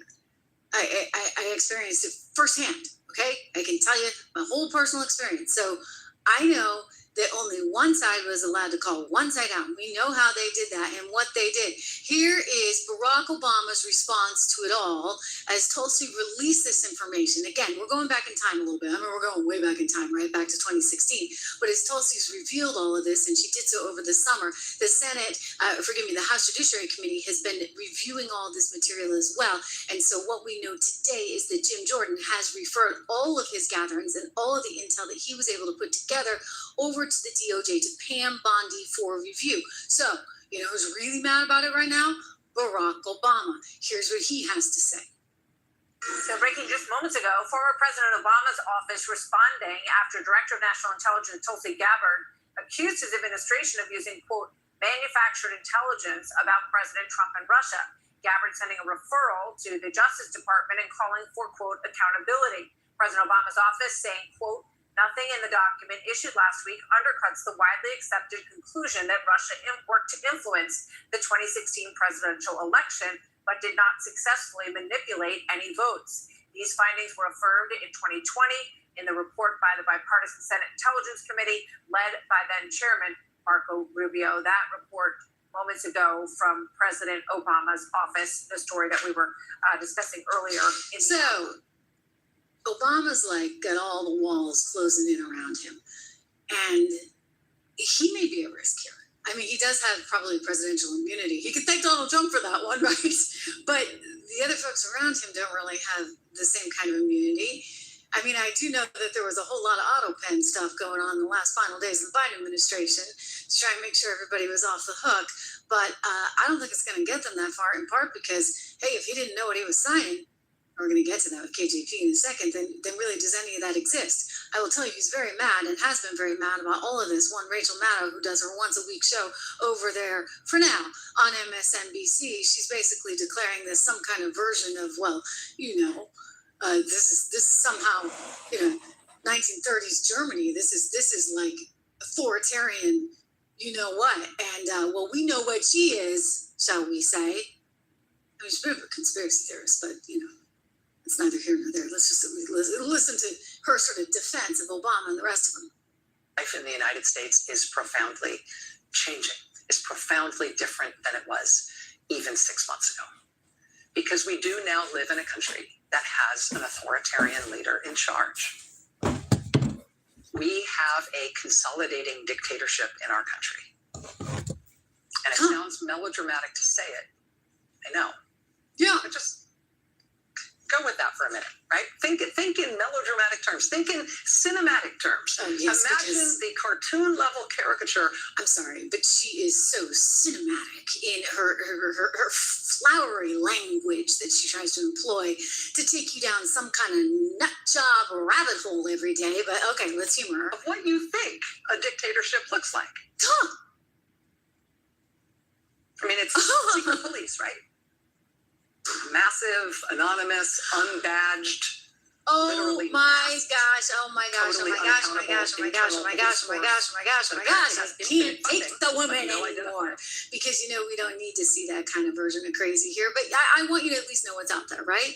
What did we hear the other day on The View? Oh, he's sending National Guard to Chicago, to California, so he can, quote, steal the election. This is the insanity. I mean, like, they have no options, guys. They're totally out of options. And so they got caught with their hand in the cookie jar, okay? They got caught.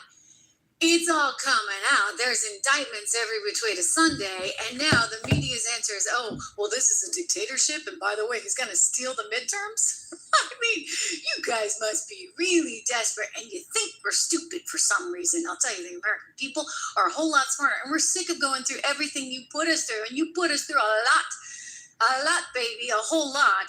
I mean, we even had people losing their bank accounts, don't forget, right? I mean, that was a big deal. Eric Trump on the show with me the other day. He's got the best-selling book out right now, and I told him, and he agrees. I mean, like, one of the reasons that book is so successful is why? Because everybody was living some version of this hell for real. Really and truly just awful, awful stuff. But you know what? There's a chance here, at least when it comes to some of the debanking that went on, and you know there was a ton of that. He said he was the most debanked guy in all of America. He lost 200 accounts in one night. We need serious legislation. It's time to put our thinking hats on and get the writing in there so that this doesn't happen again. So I encourage you to hit up your congressman or congresswoman. Make sure you go to freemarkets.com to see what you can do there for freemarkets.com, because we don't want that ever happening again. All right, we got to get to some cat fights here. Oh my goodness, you got some really nasty stuff going on. I mean, you've got Biden's former flack. I mean, this woman, I've known her for years, actually. She used to come on my Fox show. And one of the reasons, I'll let you in on a little secret, something that goes on at Fox, you know, if I had a liberal on, you know, you didn't want them to be all that smart necessarily, right? Because, you know, if you're moderating a debate, let's say it's Fox, okay, whatever. I'm spilling the company secrets here. This is not that big a deal. But anyway, you would basically want to make sure that, you know, your conservative guest kind of had the upper hand. Otherwise, you know, I'd have to jump in and help out. But I'd like them to be able to duke it out. And you could always count on this one, KJP, to literally have like nothing good to say. She would trap herself. I mean, especially for goodness sakes, if you ever talked about the economy with her, forget it. Sweet lady, looks nice on camera, but oh dear, not a whole lot going on upstairs. And that's actually being reflected once again on her book tour. She's got a book tour where she's trying to, you know, talk about her experience in the White House. And I'll tell you, she's kind of got no friends at this point, and she's all over the place, all over the map. Let's watch.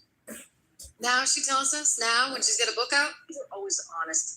You couldn't hide the fact that he was aging. And we saw that. There were moments where it showed that he was aging. No one is denying that. He is as sharp as ever, as I have known him to be in my engagement, in my experience with him. And I know when I walk into the Oval Office or see him on Air Force One, I have to be on top of my game. Liar. Yeah, total liar. That was from my Shorts feed, which I encourage you to follow as well. But my gosh, I mean, she just used to lie through her teeth every single day. It was nauseating and really annoying after a while. Well, now she's out there and she's trying to level an attack on Caroline Leavitt, who is the superstar press secretary for one Donald Trump. And it's not going so well for her because I'll tell you, Caroline destroyed her in less than a minute. KJP wants to call Caroline deplorable. It's like, KJP, like, I'm sorry. Like, that's over. Like, Hillary learned that the hard way, right? Deplorable was not exactly the kind of vocabulary word Americans appreciated being called. And let me tell you, you start to call this Caroline that, you're going to lose once again anybody that you might have had. Here is Caroline's response. She's appearing here with Jesse Waters last night. She called you deplorable. And you said? Well, with all due respect to my predecessor, she is one of the main culprits of the greatest cover-up and scandal in American history. True. Every day and lying to the press about the incompetence of her boss. And on this book tour, she continues to lie. She said this past week that Joe Biden would still be up for the job if he had, God forbid, been reelected in November. She actually said this week as well on a podcast that Joe Biden did more press engagements than President Trump currently does now. Any person across the aisle can tell you that is a bald-faced lie. And I will just add, when you talk to the real journalists, not the ones who are actually activists that pose as journalists, but the people who actually care about truth, and there are some of those left, and the White House press corps. I work with them every day. They will tell you the Trump White House is the most accessible and transparent White House ever. Totally. The president takes questions from the press on a near daily basis, multiple times per day, as he did today. But we also provide truthful and accurate information about what this administration is doing and accomplishing.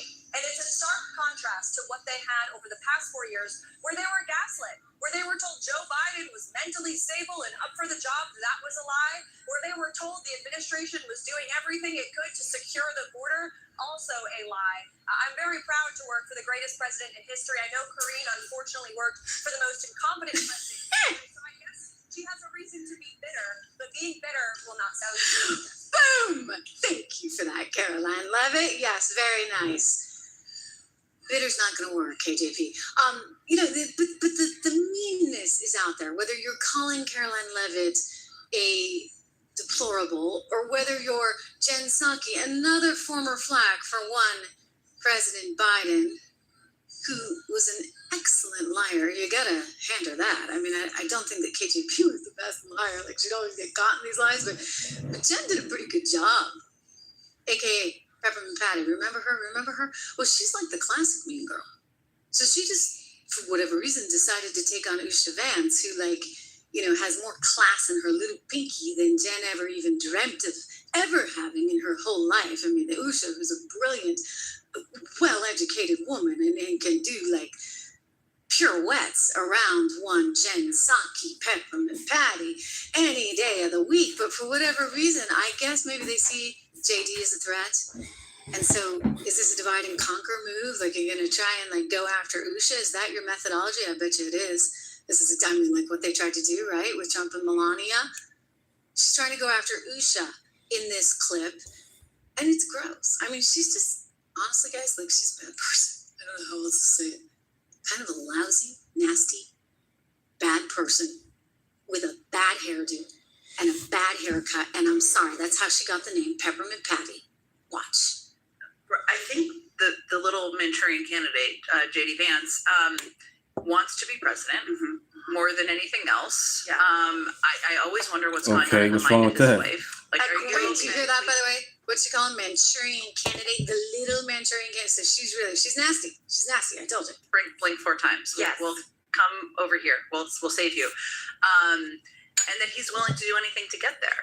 And that your whole iteration you just outlined, I mean, he's scarier in certain ways. He's smarter in some ways. And he's young.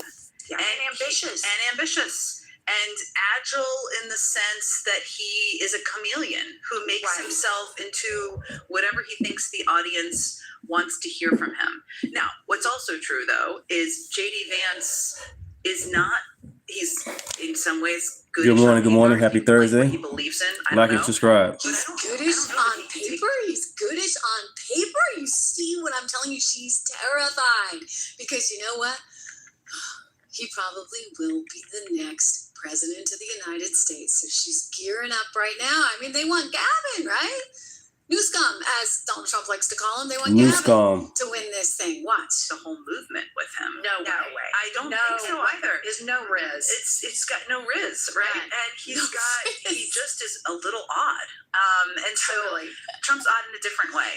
So I'm skeptical of that. So yeah, he's got to. I mean, everything going on right now, and I think we have to be very clear-eyed about this, is about trying to manipulate the public around elections. And whoa! All right, so she definitely takes the cake.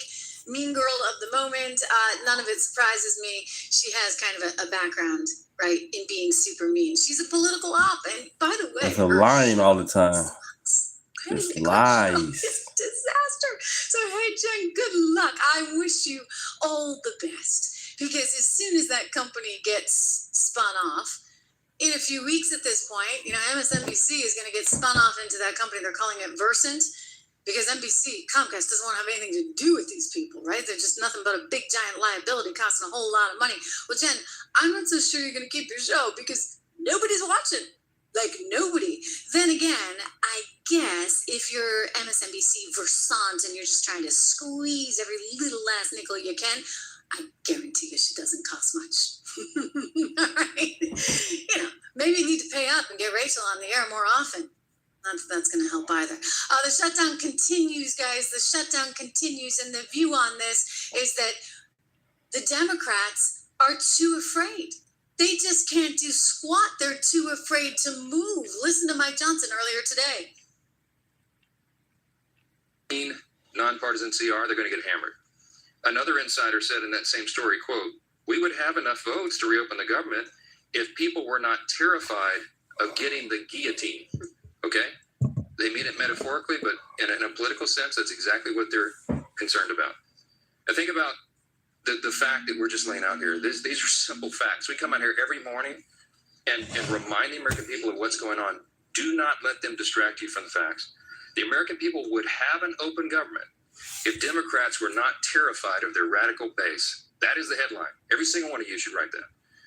And that's the ugly truth. The Democrats are not governing in good faith. They're covering their own tail.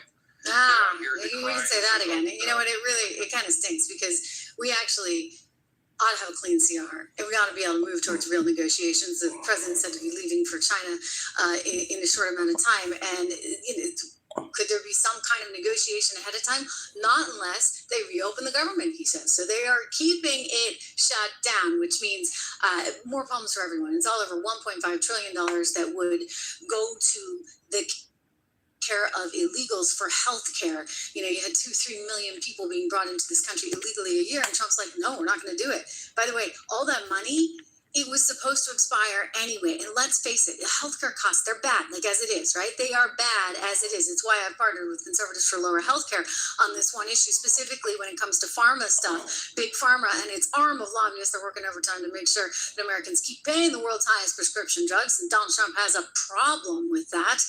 He does. I mean, big time. It's been a big sort of cause for him.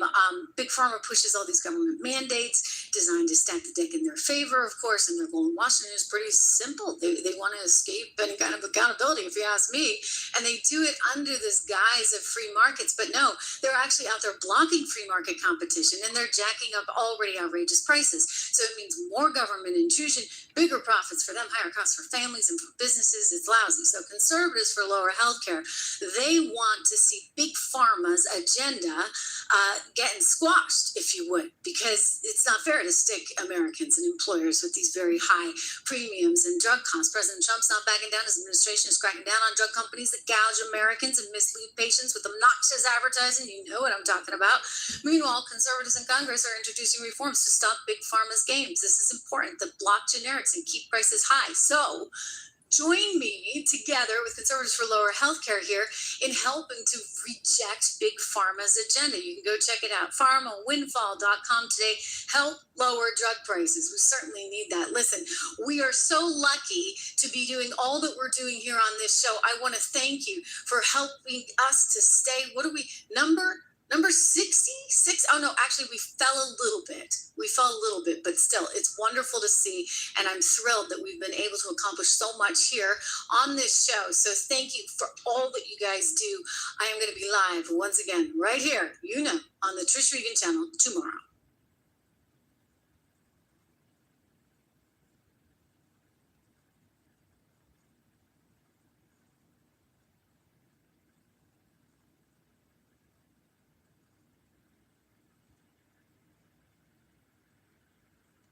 Letitia James is flipping out. She's freaking out because guess what?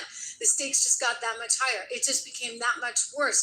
Letitia's in a whole lot more trouble, believe it or not. If you thought it was bad because she had one house that she was reportedly trying to get a deal on, calling it her primary residence, turns out now she has two houses. Oh, and that's not all.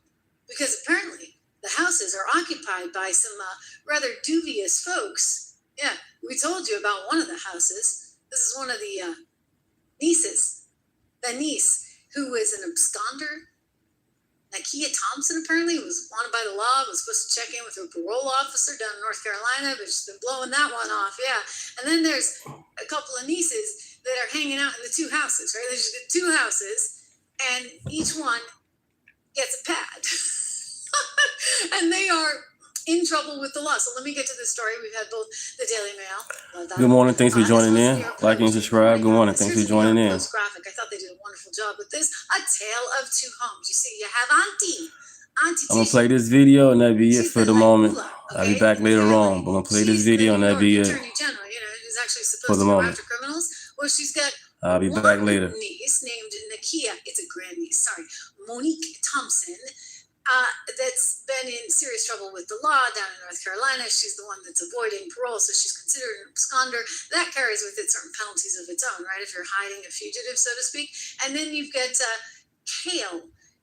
Yeah, she's the other one. You saw her before with blue hair. Now it's red. I think, she's all over the mulberry bush. She lives in the other house. So there are apparently multiple nieces that have problems with the law. So just to get down into the nitty gritty here, again, the older one, that's her little sister, by the way, the other one that I just showed you. And these are some pretty damning things. And granted, hey, you can't pick your family, but I would say this: there is this little thing called Federal Law 18 U.S.C. 1071, and it basically means that you can't harbor a criminal. You can't knowingly. I mean, you got to prove intent here, but how would the aunt not know that her own niece was in trouble with the law? Just saying, okay? Because if in fact she's in trouble with the law, you can't have her hiding out in your house. This is just really, really weird. Whoever harbors or conceals any person for whom a federal arrest warrant has been issued, knowing that such a warrant has been issued with the intent to prevent their discovery or arrest, you face a penalty of up to 5 years in prison and or a fine. If the fugitive is wanted for just a misdemeanor, well, then it would be up to 1 year in prison and or a fine. Now, it could get a little complicated because maybe this is a state case as opposed to a federal case, and so maybe the state of North Carolina is not invoking the same kind of penalties. But just to get down into the dirty aspects of what this is, here's the one that's like the OnlyFans, what do you call them? I was going to say model, but I don't really think that's appropriate. Anyway, New York Attorney General Letitia James writes the New York Post is housing a second criminal family. I mean, not one. She didn't have one house. She had two. And by the way, both of them are alleged to have had some fun in business in terms of the mortgage documents, because she's calling one house her primary residence, she's calling the second house her secondary residence, then she lists them, or at least one of them, on financial documents as financial investments, as income properties. Well, income properties, they have a whole different mortgage rate than, say, a primary residence or even a secondary residence. But anyway, she's got a house, a big family full of criminals, apparently. The Post can reveal that she and her sister were partners in crime. Written like the New York Post. James's grandniece, Kayla Thompson Hairston, 21 years old, who is an OnlyFans star. Oh, that's how they characterize it. She was charged in April 2024 with lying about her felony criminal record when she tried to buy a gun in Suffolk, Virginia, according to court docs, because Kayla was legally disqualified from owning a firearm due to an August 2020 felony charge of malicious wounding. But what the heck is that? I'm wondering. Well, it turns out Virginia law defines that as someone who shoots, stabs, cuts, or wounds any other person or any means, causes bodily injury with the intent to maim, disfigure, disable, or kill. So that's not good. That's not good. But the nieces, they've been hanging out for a while.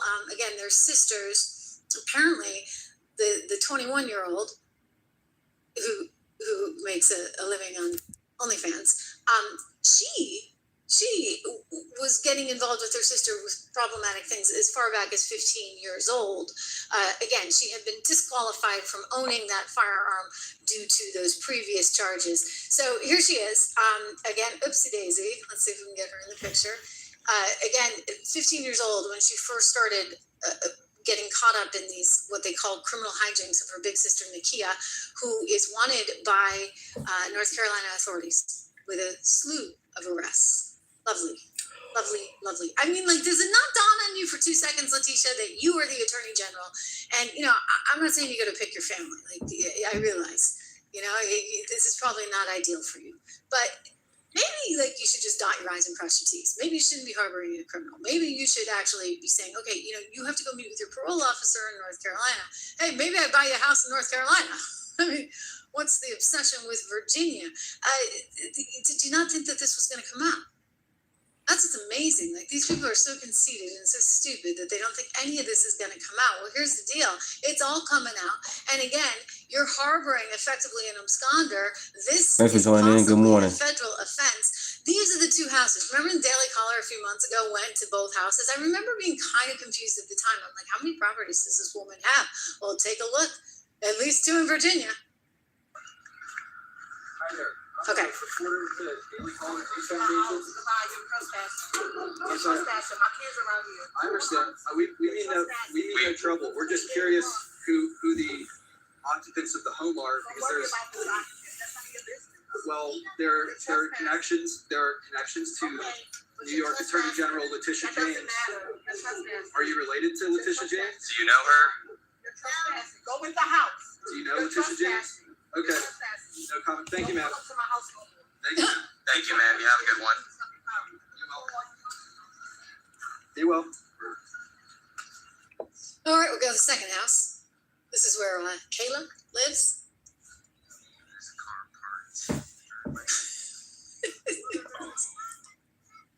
I shouldn't laugh. I really shouldn't, but Who lives here, ma'am? I have no sympathy. No sympathy, considering what this woman did. You know what she was up. We'll seize Trump Tower if we have to, right? 4 days after a judge ordered Donald Trump to pay $355 million for a decade of fraud, New York Attorney General Letitia James says she's prepared to do everything she can to make sure the former president pays his fine, including, she told us, seizing the buildings that bear his name. If he does not have funds to pay off the judgment, then we will seek, judgment enforcement mechanisms in court, and we will ask the judge to seize his assets. She was salivating. I mean, she was literally salivating. I heard she was out at Bedminster, scoping out the property. Well, guess what? Tissue baby, it didn't work. Who are you going to give that to? Is that going to go to your nieces? I just asked. Your nieces, who clearly have their own issues, lots of run-ins with the law, and then have chosen a rather dubious career path. I'm just saying, tissue baby, not good. Not good. Okay, so again, here's how it unfolds. You get a tale of 2 homes and of 2 nieces. Nakia, who's an absconder, who is in trouble with the law in North Carolina, is supposed to be checking in with the parole officer. She takes off, and she gets housed, courtesy of Auntie Tish, in one Virginia house. And then next door, you got the other one, Kayla, hanging out there, and she's also got her issues with the law. So it's really pretty seedy stuff. It's pretty bad. And yet, Tish, she had to respond to this. This is new tape that just came in, and I want you to see this because she's super low-key. Don't forget how worked up she was the other night at the Mamdami rally. Oh, did you see that debate? Loser, bad guy, would be bad for New York. Hopefully New York doesn't do something really stupid, but you never know. Anyway, Tishy decided to react, and she was quite measured in her reaction. I would say what she said. But first of all, the decision was based on the Administrative Procedure Act, an arbitrary and capricious act by this agency, and an unlawful act.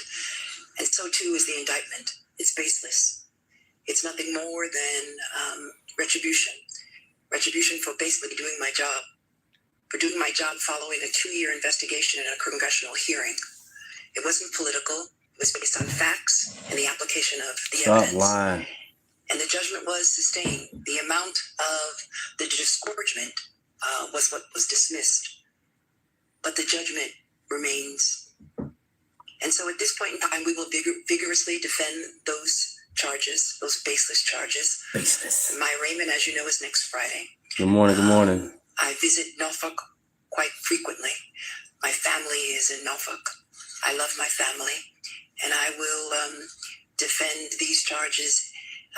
And I want everyone to know that it is completely baseless, and I am totally innocent. She keeps saying that word baseless. Keep saying that. Okay, here's the thing. I mean, there's like multiple charges, okay?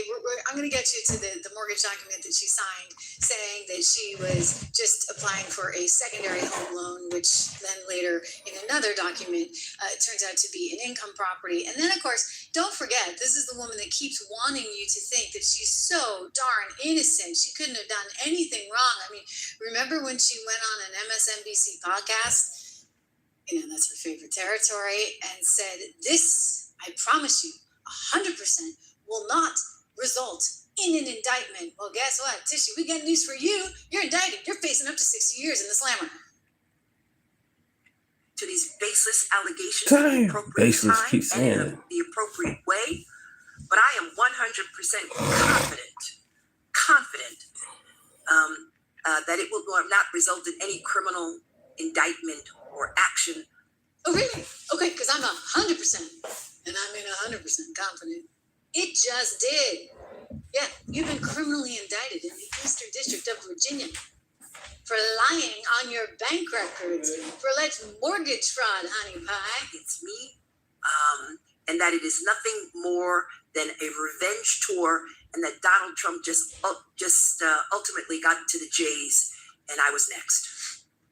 The key allegation, again, it sounds like you don't want to address them here, but I'm just going to put it out so people understand that a property that was owned in Virginia, a mortgage that you signed, if I'm not mistaken, for that property, that they say you falsely represented yourself as a resident of Virginia, and that was essentially amounts to mortgage fraud since you're a resident of New York.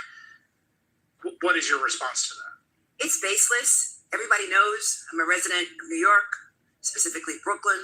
And again, we will respond at the appropriate time in the appropriate way to these baseless allegations.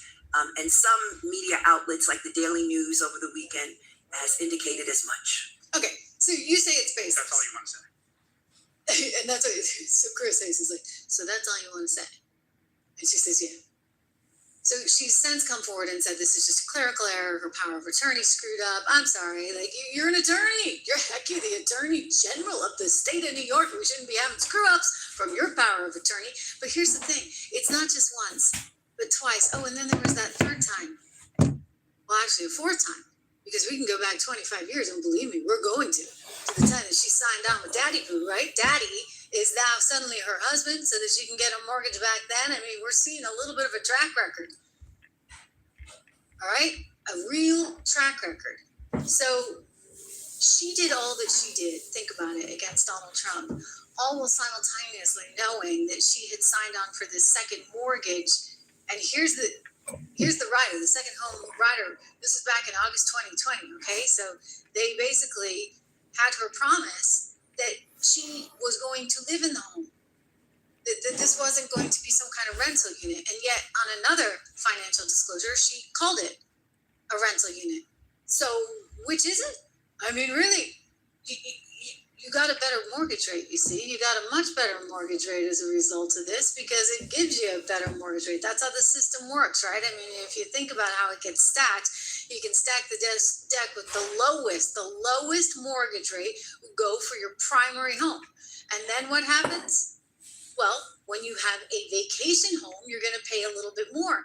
And then when you have an income property, you're going to pay the most. So it turns out, according to the Daily Mail, she saved 0.8%, which translated to $17,000 in change, along with some kind of payout around $3,000 at the time. So, that's pocketing $20,000 in her bank account instead of the mortgage lenders. Amazing, right? Amazing stuff. And yet she thinks that Trump is weaponizing the government against her. Isn't she the one that told us, hey, people can't get away with this kind of stuff? I do recall that. Let me see if I have it somewhere. Remember when she tweeted out, she said, nobody is above the law, that you absolutely cannot get away with this because it actually hurts everyday folks. Well, Letitia, you yourself were hurting everyday folks. That's pretty apparent. But, you got to look out for your nieces who are in all kinds of trouble with the law. I'm just saying, I know you can't pick your family, but you might want to offer a little guidance for your family. You might not want to be housing people that are running from the law that are supposed to be meeting with their parole officers. Right? I mean, you can't make it up. So yeah, Donald Trump is pretty mad. He thinks the whole thing was weaponized against him, and he's right. I watch the fake news, and he's weaponized. And he wants to send them to prison. He wants all these. They indicted me like 5 times. I took a mugshot. Who would have thought it turned out to my favor? because it was a good shot. But I had to take a mugshot. It's right out there on the door. New York Post, front page of every paper in the world. I had a mugshot. They wanted to send me. Nobody says that.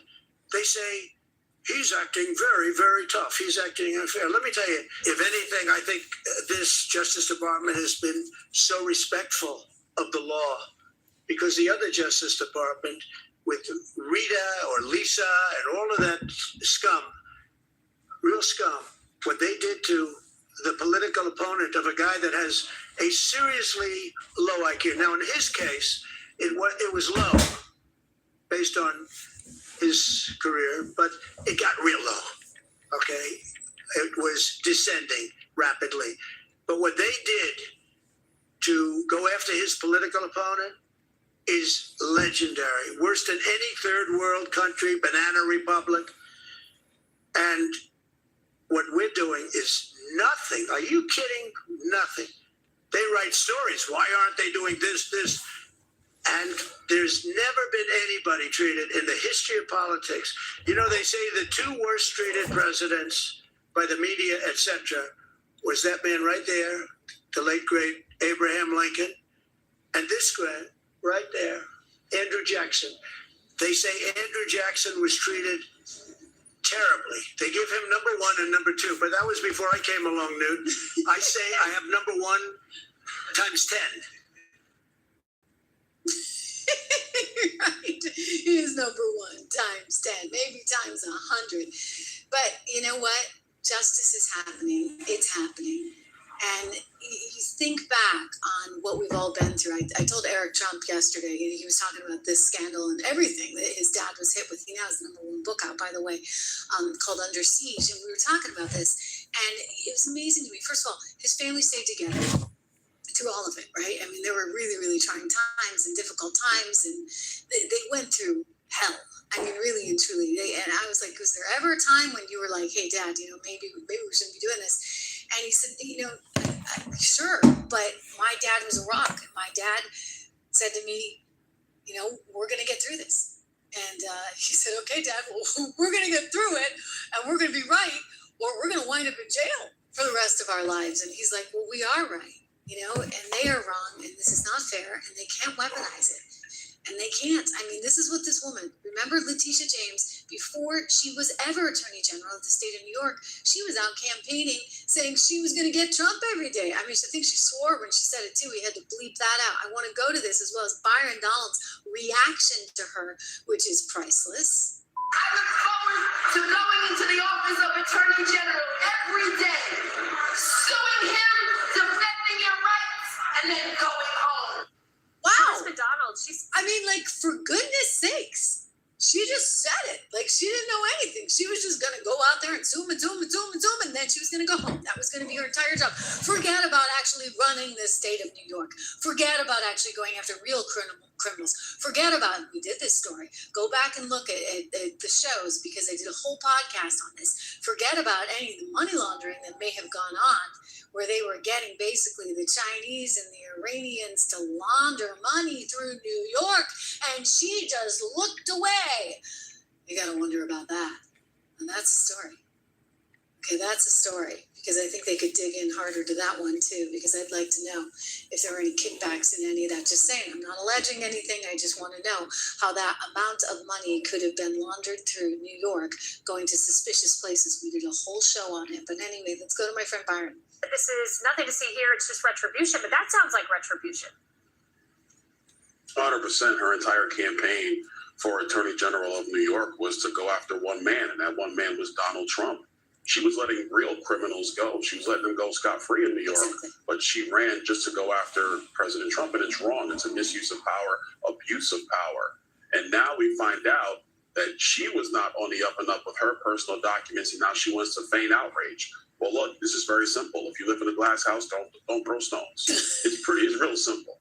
But unfortunately, Letitia James, she's indicted because it appears that, yes, she was defrauding mortgage companies to get a favorable down payment and a favorable interest rate, and she thought nobody was going to check. Yeah. Think of the ego that you must have. to think that you're somehow above the law, that nobody's going to check, that you could be, by the way, harboring your fugitive niece there in one, you get another one with all kinds of problems with the law in the other. I mean, nobody's going to find that out. I mean, what a egomaniac. She's not a very bright woman now, is she? Because she wouldn't have signed on to this mortgage document on top of the other one, which was just a clerical error. I'm sure she'll tell us this is clerical too. You know, we're not buying that. And I think this woman has a track record. I mean, we can go all the way back to the late 80s and we're going to find problems, as we have. Watch. James tried to prosecute the now President Trump in his second term. I just want to read a couple things. Criminal referral, then a response from James's office here in New York. James, for both properties listed above, this deals with real estate now, going back decades really, appears to have falsified records in order to meet certain lending requirements and receive favorable loan terms, all right?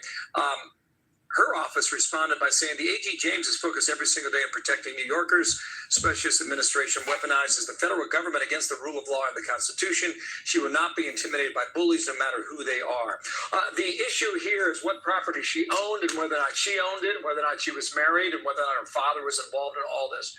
Without going into the weeds of the details, this stems from a case in 1983 and the year 2000.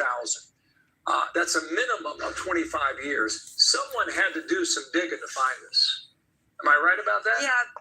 Bill, the most I know about the case, I just learned from you. I saw it on breaking news this morning. This case was sent to us from Bill Pulte. We have not seen it. I inquired right before I walked out here. No one in my office has read it yet. We haven't looked at it. Of course, we'll be reviewing it. You just told me more than I've heard about it so far. Hey, we aim to please with some breaking news of our own. Indeed. All right. Attorney General. Well, you know what? She has learned about it now. That was from a couple months ago when this first news came out. So you think about, let's just add them up, okay, guys? You got the mortgage document on the secondary home that it turns out, according to other documents, was not a secondary home, but an income property. Okay, that's actually fraud because you have to promise to live there a certain amount of time. You got the primary residence, which also apparently is fraud. Because in the primary residence, you should be living there full time. And obviously you can't be living there full time if you're the Attorney General of the state of New York, right? Just saying. Just saying. And then you think about the 25 years ago, signing on to Dad's mortgage as his wife. What was that about? Oh, she probably wanted to prove that he had some kind of steady income. And she had just graduated from school and thus maybe felt that she had the steady income that would be relevant for him in his mortgage documentation. And I don't know, hey, you can go all in the, hey, DEI, I deserve it, right? I should be able to do this because other people do this. So therefore, I should be able to get my own mortgage and do this, that, and the other. Well, here's the news for you. Other people don't do it. I mean, unless you're Adam Schiff. Okay, other people don't do it.